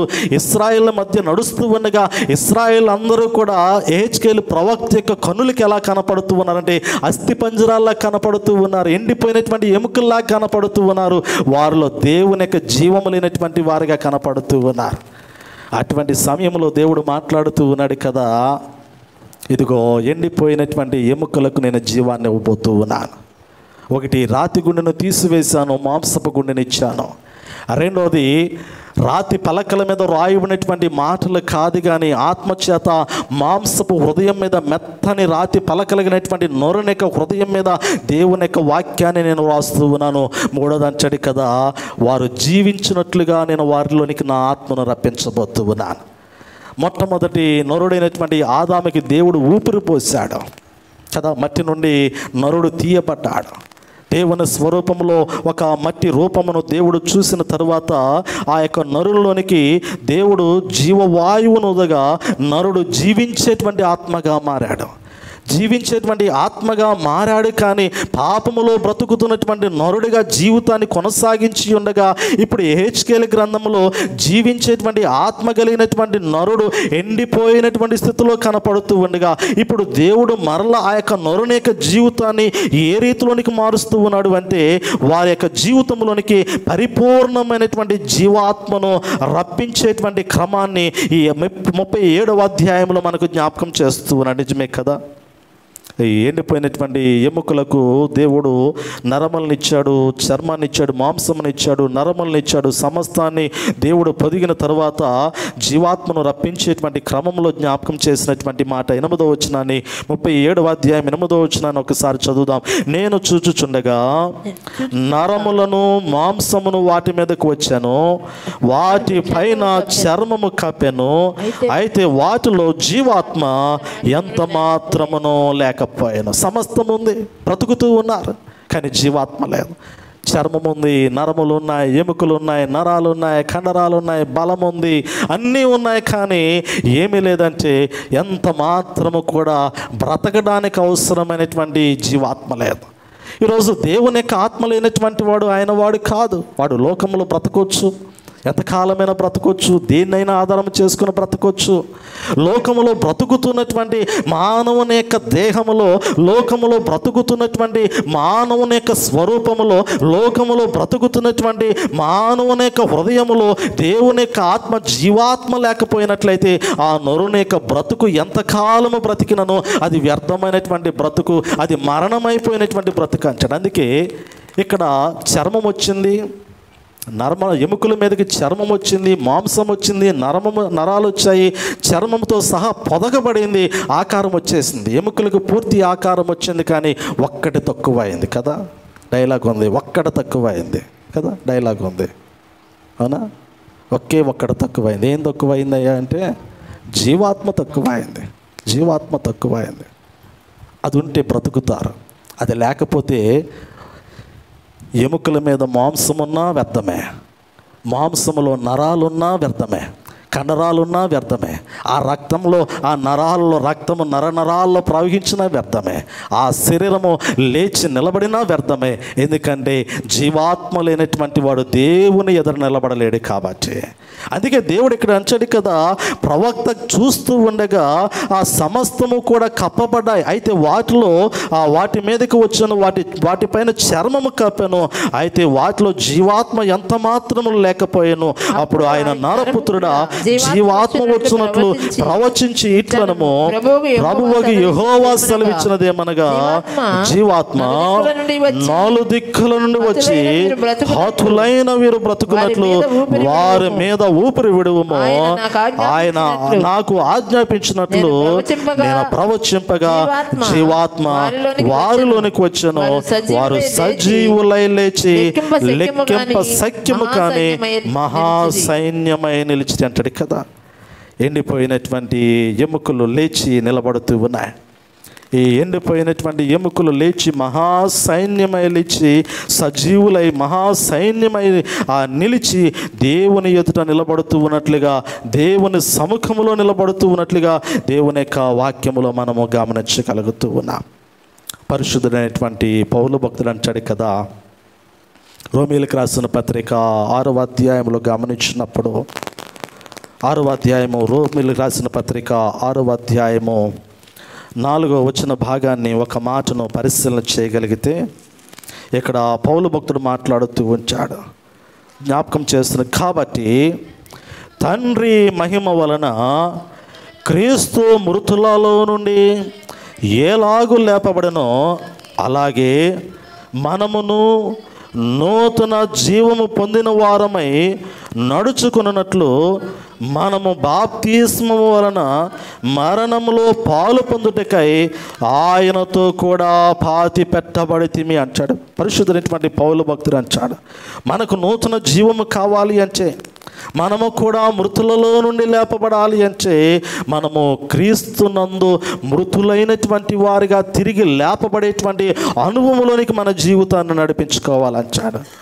పాపములో మరణమైపోతున్నటువంటి ఆ లోకములో మానవుని యొక్క జీవితాన్ని జ్ఞాపకం చేస్తూ, క్రీస్తు యేసు రక్తములో మీరు కడగబడినప్పుడు యేసు ప్రభువారిని మీరు స్వరక్షకునిగా అంగీకరించినప్పుడు, ఆయన రక్తములో కడగబడి ఆయన స్వరక్షకునిగా మీరు అంగీకరించి ఆయనతో మీరు నడుస్తూ ఆయన కొరకు మీరు జీవించినప్పుడు, ఇదిగో మృతులలో నుండి తిరిగి లేపబడగలిగినటువంటి నూతనమైనటువంటి ఆత్మను, నూతనమైనటువంటి జీవాన్ని మీరు పొందుకుంటారు అనేటువంటి మాటను ఈ వాక్య భాగములో మనకి జ్ఞాపకం చేస్తూ ఉన్నట్లుగా మనం గమనించగలుగుతూ ఉన్నాం. నిజమే పిల్లరా, దేవుడు ఒక నూతన ఆత్మను వారికి అనుగ్రహిస్తూ ఉన్నాడు.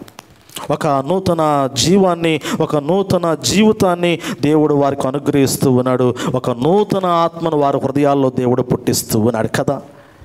న్యూ కోవెనెంట్, క్రొత్త నిబంధనలో మనము జ్ఞాపకం చేసుకుంటూ ఉన్నాము. రెండవ భాగాన్ని, ఒకటి మాంసపు హృదయాన్ని వారికి ఇస్తాను, రెండవది వారి హృదయములలో శ్రేష్టమైనటువంటి ఆత్మచేత దేవుని వాక్యాన్ని నేను వ్రాస్తాను, దేవుని వాక్యాన్ని ముద్రిస్తాను, మూడవది వారు నిరంతరము కూడా జీవించున్నట్లు వారిలో నా యొక్క జీవాత్మను ఉంచుతాను.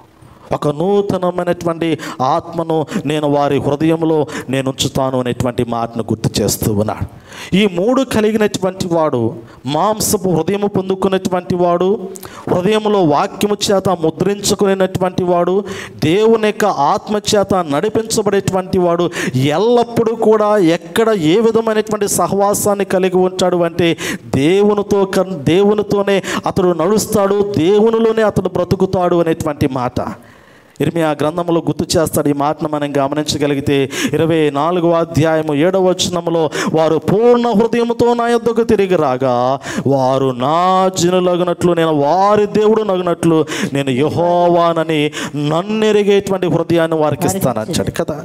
ఈరోజు దేవుణ్ణి ఎరగనటువంటి హృదయాలు ఈ లోకంలో ఎన్నో ఉన్నాయి, కానీ దేవుడు అంటాడు కదా, నన్నెరిగేటువంటి హృదయాన్ని నేను నా బిడ్డలకు ఇస్తూ ఉన్నాను. వారు ఎప్పుడు కూడా నన్ను గుర్తుపెట్టుకుంటారు, నన్ను మరిచేటువంటి వారు కాదు. ప్రస్తుత దినాల్లో దేవుని యొద్ద నుండి ఎన్ని మేలులు పొందుకున్నా కానీ మరిచిపోయేటువంటి హృదయాలు ఎన్నో ఉన్నాయి, కృతజ్ఞతలు లేనటువంటి హృదయాలు ఎన్నో ఉన్నాయి. దేవుడు ఎన్ని కార్యాలైనా చేయి, దేవుడు ఎంతగానైనా దీవించు, దేవుడు ఎన్ని అద్భుతాలైనా చేయి, దేవుడు ఎన్ని ఆటంకాల నుంచి, ఎన్ని ఇబ్బందుల నుంచి, ఎన్ని శ్రమల నుండి విడిపించినప్పటికీ కూడా దేవుని ఎరగనటువంటి స్థితిలో బ్రతుకుతున్నటువంటి వారు ఈ లోకంలో ఎంతోమంది ఉన్నారు. కానీ దేవుడు అంటాడు కదా, ఒక్కసారి నన్ను రుచి చూచినటువంటి వాడు, ఒక్కసారి నా ప్రేమను రుచి చూచినటువంటి వాడు, నన్ను ఎరిగినటువంటి హృదయాన్ని కలిగినటువంటి వాడు పూర్ణ హృదయముతో, పూర్ణ ఆత్మతో, పూర్ణ సత్యముతో నన్ను ఆరాధించడానికి నా సముఖములో కనిపెట్టుకుని వాడుగా ఉంటాడు అనేటువంటి మాటను గుర్తు చేస్తూ ఉన్నాడు. క్రొత్త నిబంధనలో దేవుణ్ణి ఎరిగినటువంటి హృదయాన్ని దేవుడిస్తాడు. మొదటి నిబంధనలో ఈ హృదయం లేదు కదా. మొదటి నిబంధనకి నూతన నిబంధనకి ఉన్నటువంటి వ్యత్యాసాన్ని గుర్తు చేస్తూ ఉన్నాను. మొదటి నిబంధనలో దేవుడు అంటే తెలుసు, కానీ దేవుణ్ణి ఎరిగి ఆరాధించేటువంటి హృదయము మొదటి నిబంధనలో మనకు కనపడలేదు. ఇశ్రాయేలు యొక్క హృదయాలు బాల్యం నుంచి చెడ్డవి అనేటువంటి మాటను దేవుడు గుర్తు చేస్తూ ఉన్నాడు. దేవుడు వారి అవసరాలు తీర్చాడు, దేవుడు వారి అక్కర్లు తీర్చాడు. అయినప్పటికీ కూడా కృతజ్ఞతా భావము లేనటువంటి హృదయాలతో ఇశ్రాయేలు దేవుని పాదాల చెంత వారు జీవితాన్ని ముందుకు నడిపించుకున్నారు. కానీ కొత్త నిబంధనలు అంటాడు కదా, నా బిడ్డలైనటువంటి వారు, నా ఆత్మ కలిగినటువంటి వారు శ్రేష్టమైనటువంటి నూతనమైనటువంటి హృదయాన్ని, నూతనమైనటువంటి స్వభావాన్ని కలిగినటువంటి వారు ఇంకెప్పుడు కూడా నన్ను మర్చిపోరు, ఇంకెన్నడూ కూడా నాకు దూరం కారు. వారెప్పుడు కూడా నన్ను కనిపెట్టుకొని నా యొద్దకు రావడానికి ప్రయత్నం చేస్తూ ఉంటారు కదా. మగ్దలేని మరియా క్రొత్త నిబంధన కాలంలో మనం గమనించగలిగినట్లయితే దురాత్మల చేత విడిపించబడినటువంటి వారు, యేసు ప్రభువారి చేత అనేకమైనటువంటి అద్భుతాలు, స్వస్థతలు పొందుకున్నటువంటి వారు కడవరకు కూడా ఆయనను వెంబడించినటువంటి అనుభవంలో ఉన్నారు. కానీ ప్రస్తుత దినాల్లో దేవుని కొరకు, అంటే దేవుని యొద్దకు అవసరాల నిమిత్తమై ఆధారపడి అవసరము తీరిన తరువాత వెళ్ళిపోయినటువంటి జీవితాలు కలిగినటువంటి వారు ఎంతోమంది కనపడుతూ ఉన్నారు. కానీ దేవుని బిడ్డలైనటువంటి వారు ఎల్లప్పుడూ కూడా దేవుని సముఖములో ఆయనకు కనపడడానికి ప్రయత్నం చేస్తూ వచ్చారు. ఇంకొక విషయాన్ని మనము జ్ఞాపకం చేసుకుందాం ఈ సమయంలో. ఇర్మియా గ్రంథంలో రాయబడినటువంటి మాటలలో 32వ అధ్యాయంలో 40వ వచన భాగాన్ని మనం గమనించగలిగితే, ఈ 40-41 వచనాలు తెలియపరుస్తాడు కదా, నేను వారికి మేలు చేయుట మానకుండునట్లు నిత్యమైన నిబంధనను వారితో చేయుచున్నాను.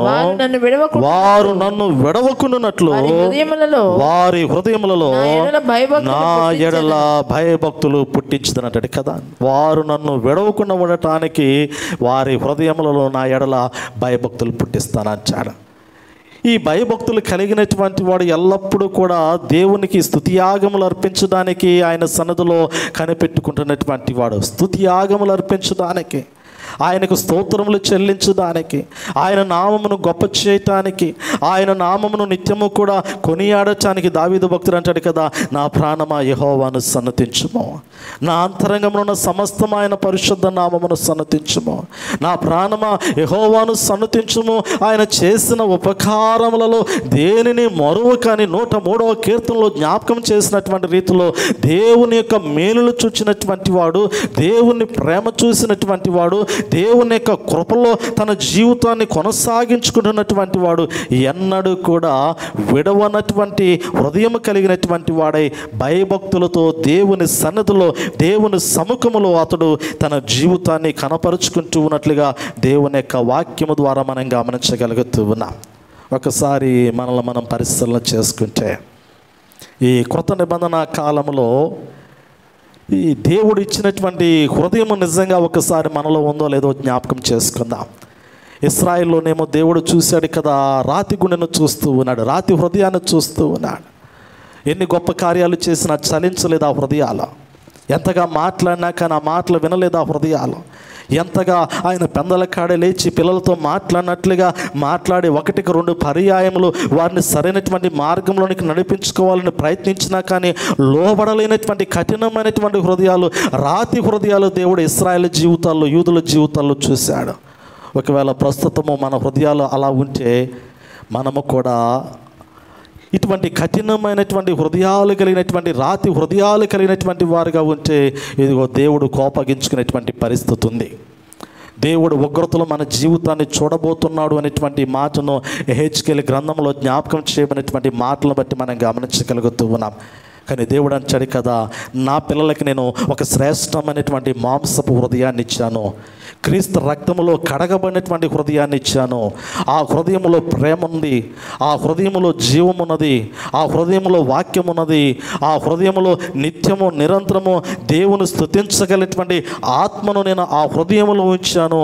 ఆ హృదయం కలిగినటువంటి వాడు, నా యందు భయభక్తులు కలిగినటువంటి వాడు, ఆ హృదయం కలిగినటువంటి వాడు ఇంకెన్నడూ కూడా నన్ను విడిచి వెళ్ళిపోడు, ఇంకెన్నడూ కూడా నన్ను విడిచి వెళ్ళిపోడు. ఎన్ని కష్టాలైనా రాని, ఎన్ని శ్రమలైనా రాని, ఎన్ని బాధలైనా రాని, ఎన్ని వ్యాధులైనా రాని, ఎన్ని ఇబ్బందులైనా కలగని, నేను ఒక్కసారి నూతనమైనటువంటి హృదయాన్ని ఇచ్చినటువంటి సమయంలో ఆ హృదయం కలిగినటువంటి వాడు ఎల్లప్పుడూ కూడా నా యొద్దకు వచ్చేటువంటి వాడు, అతడు నన్ను విడిచి వెళ్ళేటువంటి వాడు కాదు అనేటువంటి మాటను గుర్తు చేస్తూ ఉన్నాడు. కాబట్టి ఒకసారి మనము జ్ఞాపకం చేసుకుందాం ఈ మాటను బట్టి.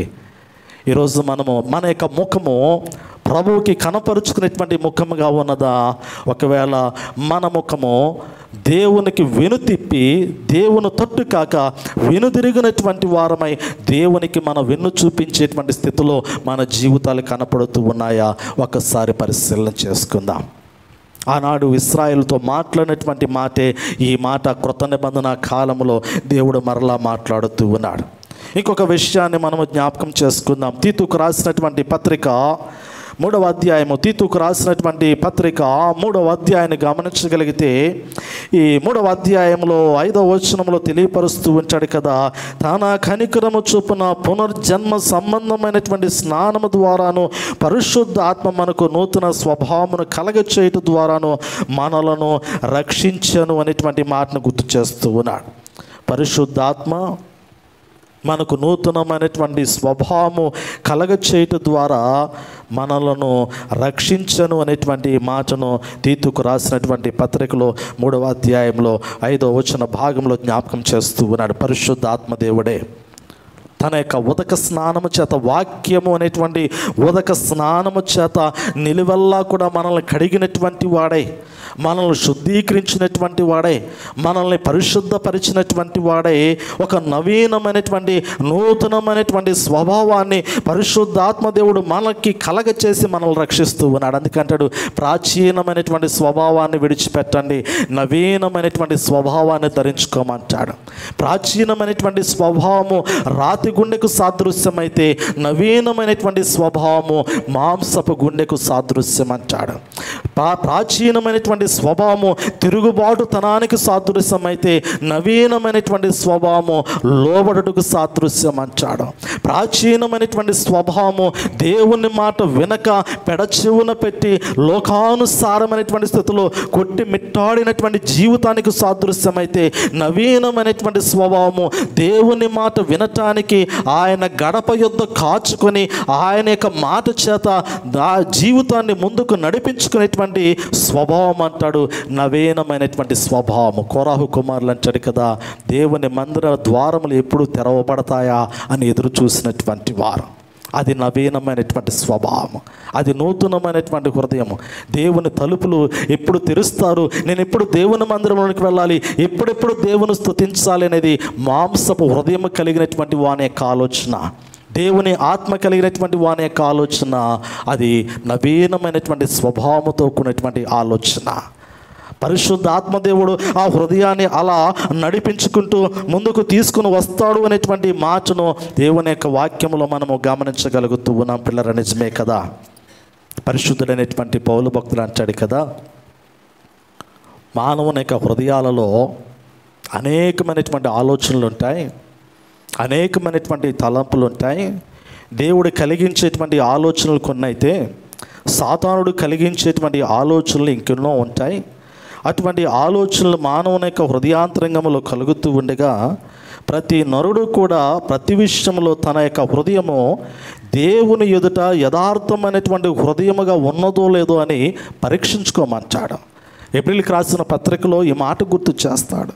దేవుడు ఒక్కసారి ఒక శ్రేష్టమైనటువంటి హృదయాన్ని నరునికిచ్చిన తర్వాత ఆ నరుని యొక్క హృదయంలో ఆ యొక్క శ్రేష్టత, ఆ పరిశుద్ధత లేనటువంటి సమయంలో ఇక్కడ జ్ఞాపకం చేయబడుతుంది. ఏప్రిల్కి రాసిన పత్రిక 10వ అధ్యాయాన్ని గమనించినప్పుడు 19వ వచన భాగమును అంటాడు, సహోదరులారా, యేసు మన కొరకు ప్రతిష్ఠించిన మార్గమున అనగా నూతనమైనది జీవము గలదియు ఆయన శరీరమును త్వర ద్వారా ఏర్పరచబడిన మార్గమున ఆయన రక్తం వలన పరిశుద్ధ స్థలమునందు ప్రవేశించుటకు మనకు ధైర్యము కలిగి ఉన్నది కనుకను దేవుని ఇంటి పైన మనకు గొప్ప యాజకుడు ఉన్నాడునా, యాజకుడు ఉన్నాడు కనుకను మనస్సాక్షికి కల్మషము, పిల్లలు గమనించండి, మనస్సాక్షికి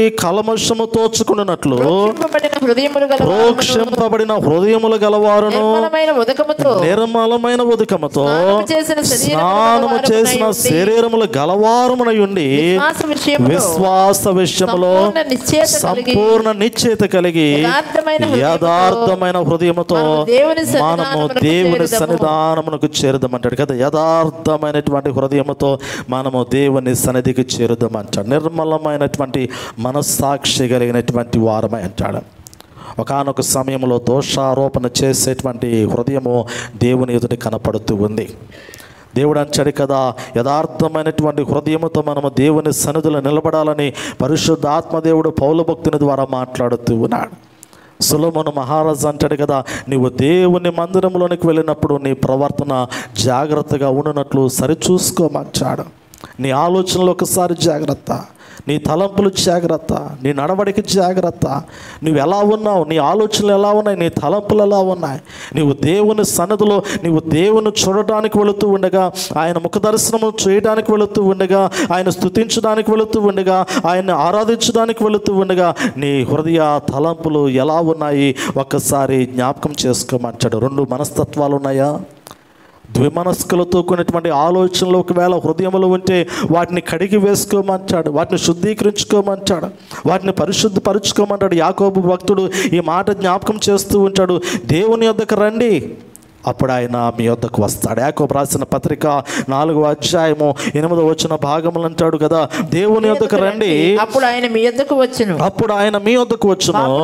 పాపులారా మీ చేతులను శుభ్రము చేసుకునడి, విమనస్కులారా మీ హృదయములను పరిశుద్ధపరచుకుని అంటాడు కదా. దేవుడు స్పష్టంగా మాట్లాడినటువంటి మాట, రండి, దేవుని యొద్దకు రండి, అప్పుడు ఆయన మీ హృదయాల్లోకి వస్తాడు.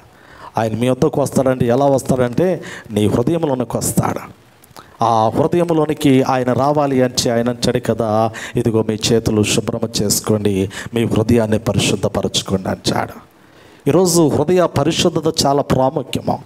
పరిశుద్ధమైనటువంటి హృదయంలో దేవుని ఆత్మ ఉంటుంది, కానీ ఆ పరిశుద్ధమైనటువంటి హృదయంలో దేవుని యొక్క నవీనమైనటువంటి స్వభావం, రూపాంతరం చెందేటువంటి స్వభావం ఉంటుంది. కానీ దురాలోచనలతో నిన్నటువంటి హృదయంలో దేవుని యొక్క ఆత్మ ఉండదు, జీవం ఉండదు అంటాడు. దురాలోచనతో నిన్నటువంటి హృదయము, దురాలోచనతో నిండినటువంటి హృదయము పాపానికి నిలయమంటాడు. దురాలోచనతో నిండినటువంటి హృదయము ఈర్ష, అసూయ, మత్సరము, క్రోధానితో నిండిపోయినటువంటి హృదయం అంటాడు. అది దురాత్మలతో నిండినటువంటి హృదయం అంటాడు కదా. దురాలోచనలతో నిండినటువంటి హృదయం అంతా కూడా, దురాశలతో నిండిపోయినటువంటి హృదయం అంతా కూడా సాతానికి నిలయమైపోయినటువంటిది. ఈ సాతానికి నిలయమైపోయినటువంటి హృదయము దేవుని స్తుతించలేదు, అది దేవుణ్ణి ఆరాధించలేదు, అది దేవుణ్ణి వెంబడించలేదు, అది దేవుణ్ణి గణపరచలేదు, అది దేవునికి లోబడదు, అది దేవుని ఎదుట భయభక్తులు కలిగినటువంటి హృదయముగా ఎన్నడూ కూడా దేవునికి తన హృదయాన్ని చూపించుకోదు, తన ముఖాన్ని చూపించదు, తన వెనుక భాగాన్ని మాత్రమే దేవునికి చూపిస్తుంది, తన ముఖాన్ని లోకం వైపు తిప్పుకుంటుంది. దురాశలతో నిండిపోయినటువంటి హృదయము, అతడు లోకస్తుడు, అతడు క్రీస్తు విరోధిగా పిలువబడుతున్నటువంటి వాడు. అందుకంటాడు యాకోబు భక్తుడు, ద్విమనస్కులారా మీ చేతులను శుభ్రం చేసుకోండి.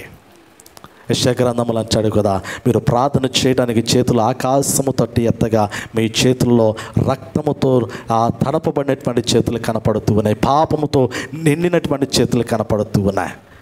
దేవుని తట్టు చేతులు ఎత్తినప్పుడు ఆ చేతుల్లో ఏమి కనపడుతుందంటే పాపము కనపడుతూ ఉంది, పాపపు క్రియలు కనపడుతూ ఉన్నాయి, పాపపు ఆలోచనలు కనపడుతూ ఉన్నాయి, పాపపు తలంపులు కనపడుతూ ఉన్నాయి. అందుకంటాడు కదా, ద్విమనస్కులారా, రెండు ఆలోచనలు కలిగినటువంటి మనస్తత్వము కలిగినటువంటి మనుషులారా అంటాడు కదా. బయట ఒక రకంగా, లోపల ఒక రకంగా, ఇంట్లో ఒక రకంగా, మరి ఒక చోట ఇంకొక రకంగా, రకరకాలైనటువంటి ద్విమనస్కులు అంటే వీరే. దేవుని మందిరంలో ఎలా ఉన్నావో నీ ఇంట్లో కూడా నువ్వు అలాగే ఉండాలి. దేవుని మందిరంలో నువ్వు ఎలా ఉన్నావో నువ్వు బయటకు వెళ్ళినప్పుడు కూడా అలాగే ఉండాలి. దేవుని సన్నిధిలో నువ్వు ఎలా ఉన్నావో ఎల్లప్పుడూ కూడా నువ్వు లోకములో ఉన్నా కానీ, ఇంటిలో ఉన్నా కానీ, బయట ఉన్నా కానీ, స్నేహితుల మధ్య ఉన్నా కానీ, బంధువుల మధ్య ఉన్నా కానీ, ఎవరి మధ్య ఉన్నా కానీ, నువ్వు దేవుని బిడ్డగా దేవుని సన్నిధిలో ఎలా ఉన్నావో అలాగే ఉండాలి. కానీ దేవుని దగ్గరికి వచ్చినప్పుడు ఒకలాగా, బయటకు వెళ్ళిన తర్వాత ఇంకొకలాగా ఉన్నావు అంటే ద్విమనస్కుడు అని అర్థం అంటాడు. ఎక్కడ ద్విమనస్కుడు నీవు, రెండు మనస్తత్వాలు కలిగినటువంటి స్వభావాన్ని కలిగినటువంటి వాడు. దేవుని దగ్గరకు వచ్చినప్పుడు దేవుడా అంటావు, లోకంలోనికి వెళ్ళినప్పుడు లోకానుసారంగా కనపడతావు, లోకపు మాటలు మాట్లాడుతూ ఉంటావు, లోక సంబంధమైనటువంటి జీవితాన్ని జీవిస్తూ ఉంటావు. అక్కడ వేసేటువంటి వేషం అక్కడ వేస్తావు, ఇక్కడ వేసేటువంటి వేషము ఎక్కడ వేస్తావు. ఎందుకంటే వేషధారిగా ఉన్నావు కాబట్టి. వేషధారి అంతే. వేషధారి దేవుని మందిరంలో ఎలా ఉండాలో అలా ఉంచాడు, బయట ఎలా ఉండాలో అలా ఉంటాడు.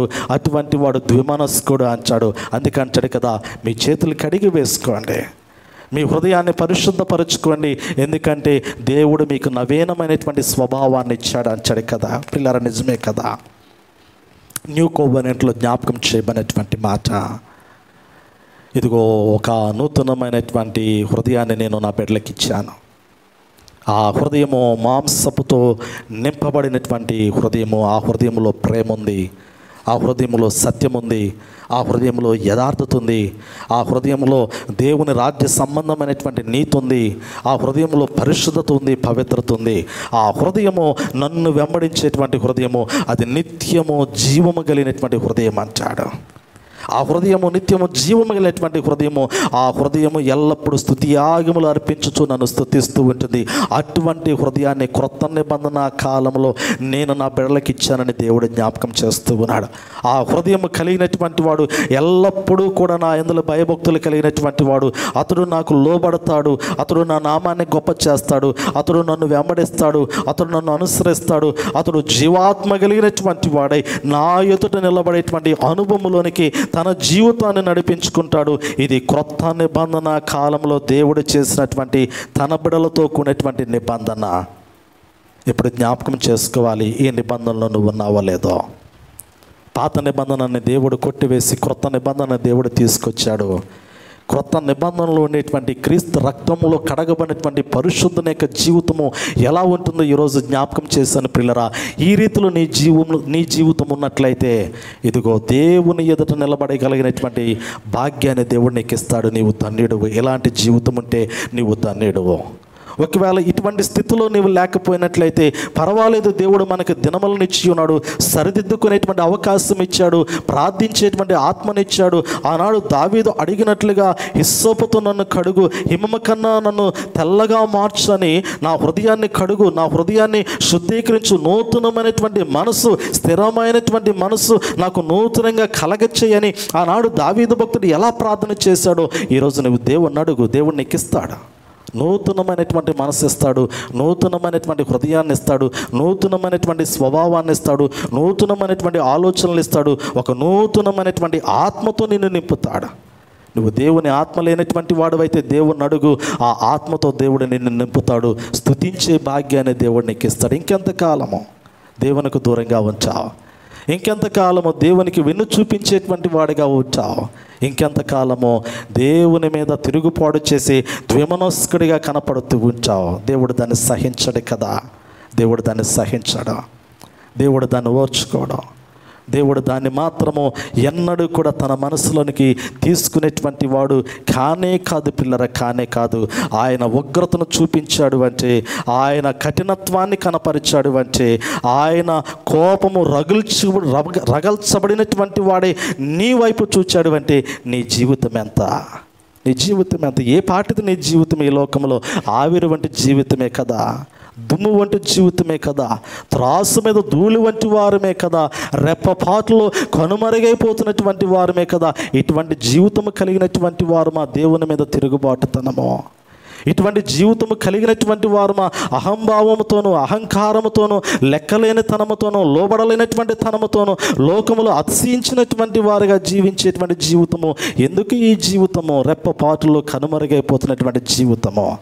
ఈ జీవితాన్ని చూసుకున్నా ఇశ్రాయేలుతో దేవుడు అన్నాడు కదా, ఇదిగో నా నామాన్ని గొప్ప చేసుకుంటూ ఉన్నాను, నా నామాన్ని గొప్ప చేసుకుంటూ ఉన్నాను, నా కుమారుడు నా నామాన్ని గొప్ప చేస్తూ ఉన్నాడు, నా కుమారుడు తన రక్తములో మీ పాపములు కడిగి ఉండగా మీరు నవీనమైనటువంటి నూతన హృదయాన్ని కలిగి నన్ను స్తుతించి వెంబడించేటువంటి అనుభవములనికి రమ్మని పరిశుద్ధాత్మదేవుడు ఆహ్వానిస్తూ ఉండగా మన జీవితాలు ఆ రీతిలో నడిపించుకున్నట్లు పరిశుద్ధాత్మదేవుడు మనకు తోడయిండి సహాయం చేయనుగాక.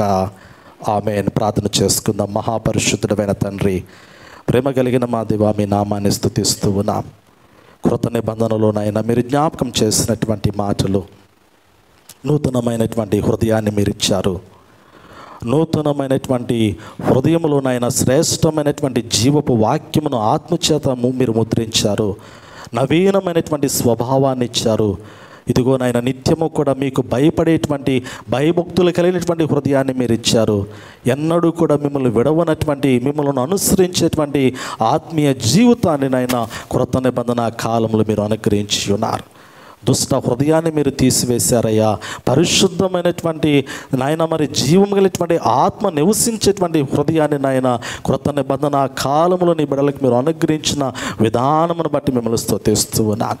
వాక్యమైనటువంటి బిడ్డలందరినీ కూడా మీరు జ్ఞాపకం చేసుకొని వాక్య ప్రకారంగా జీవించే కృపను అనుగ్రహించమని యేసు క్రీస్తు నామములో అడిగి వేడుకొనుచున్నాము తండ్రి. ఆమేన్.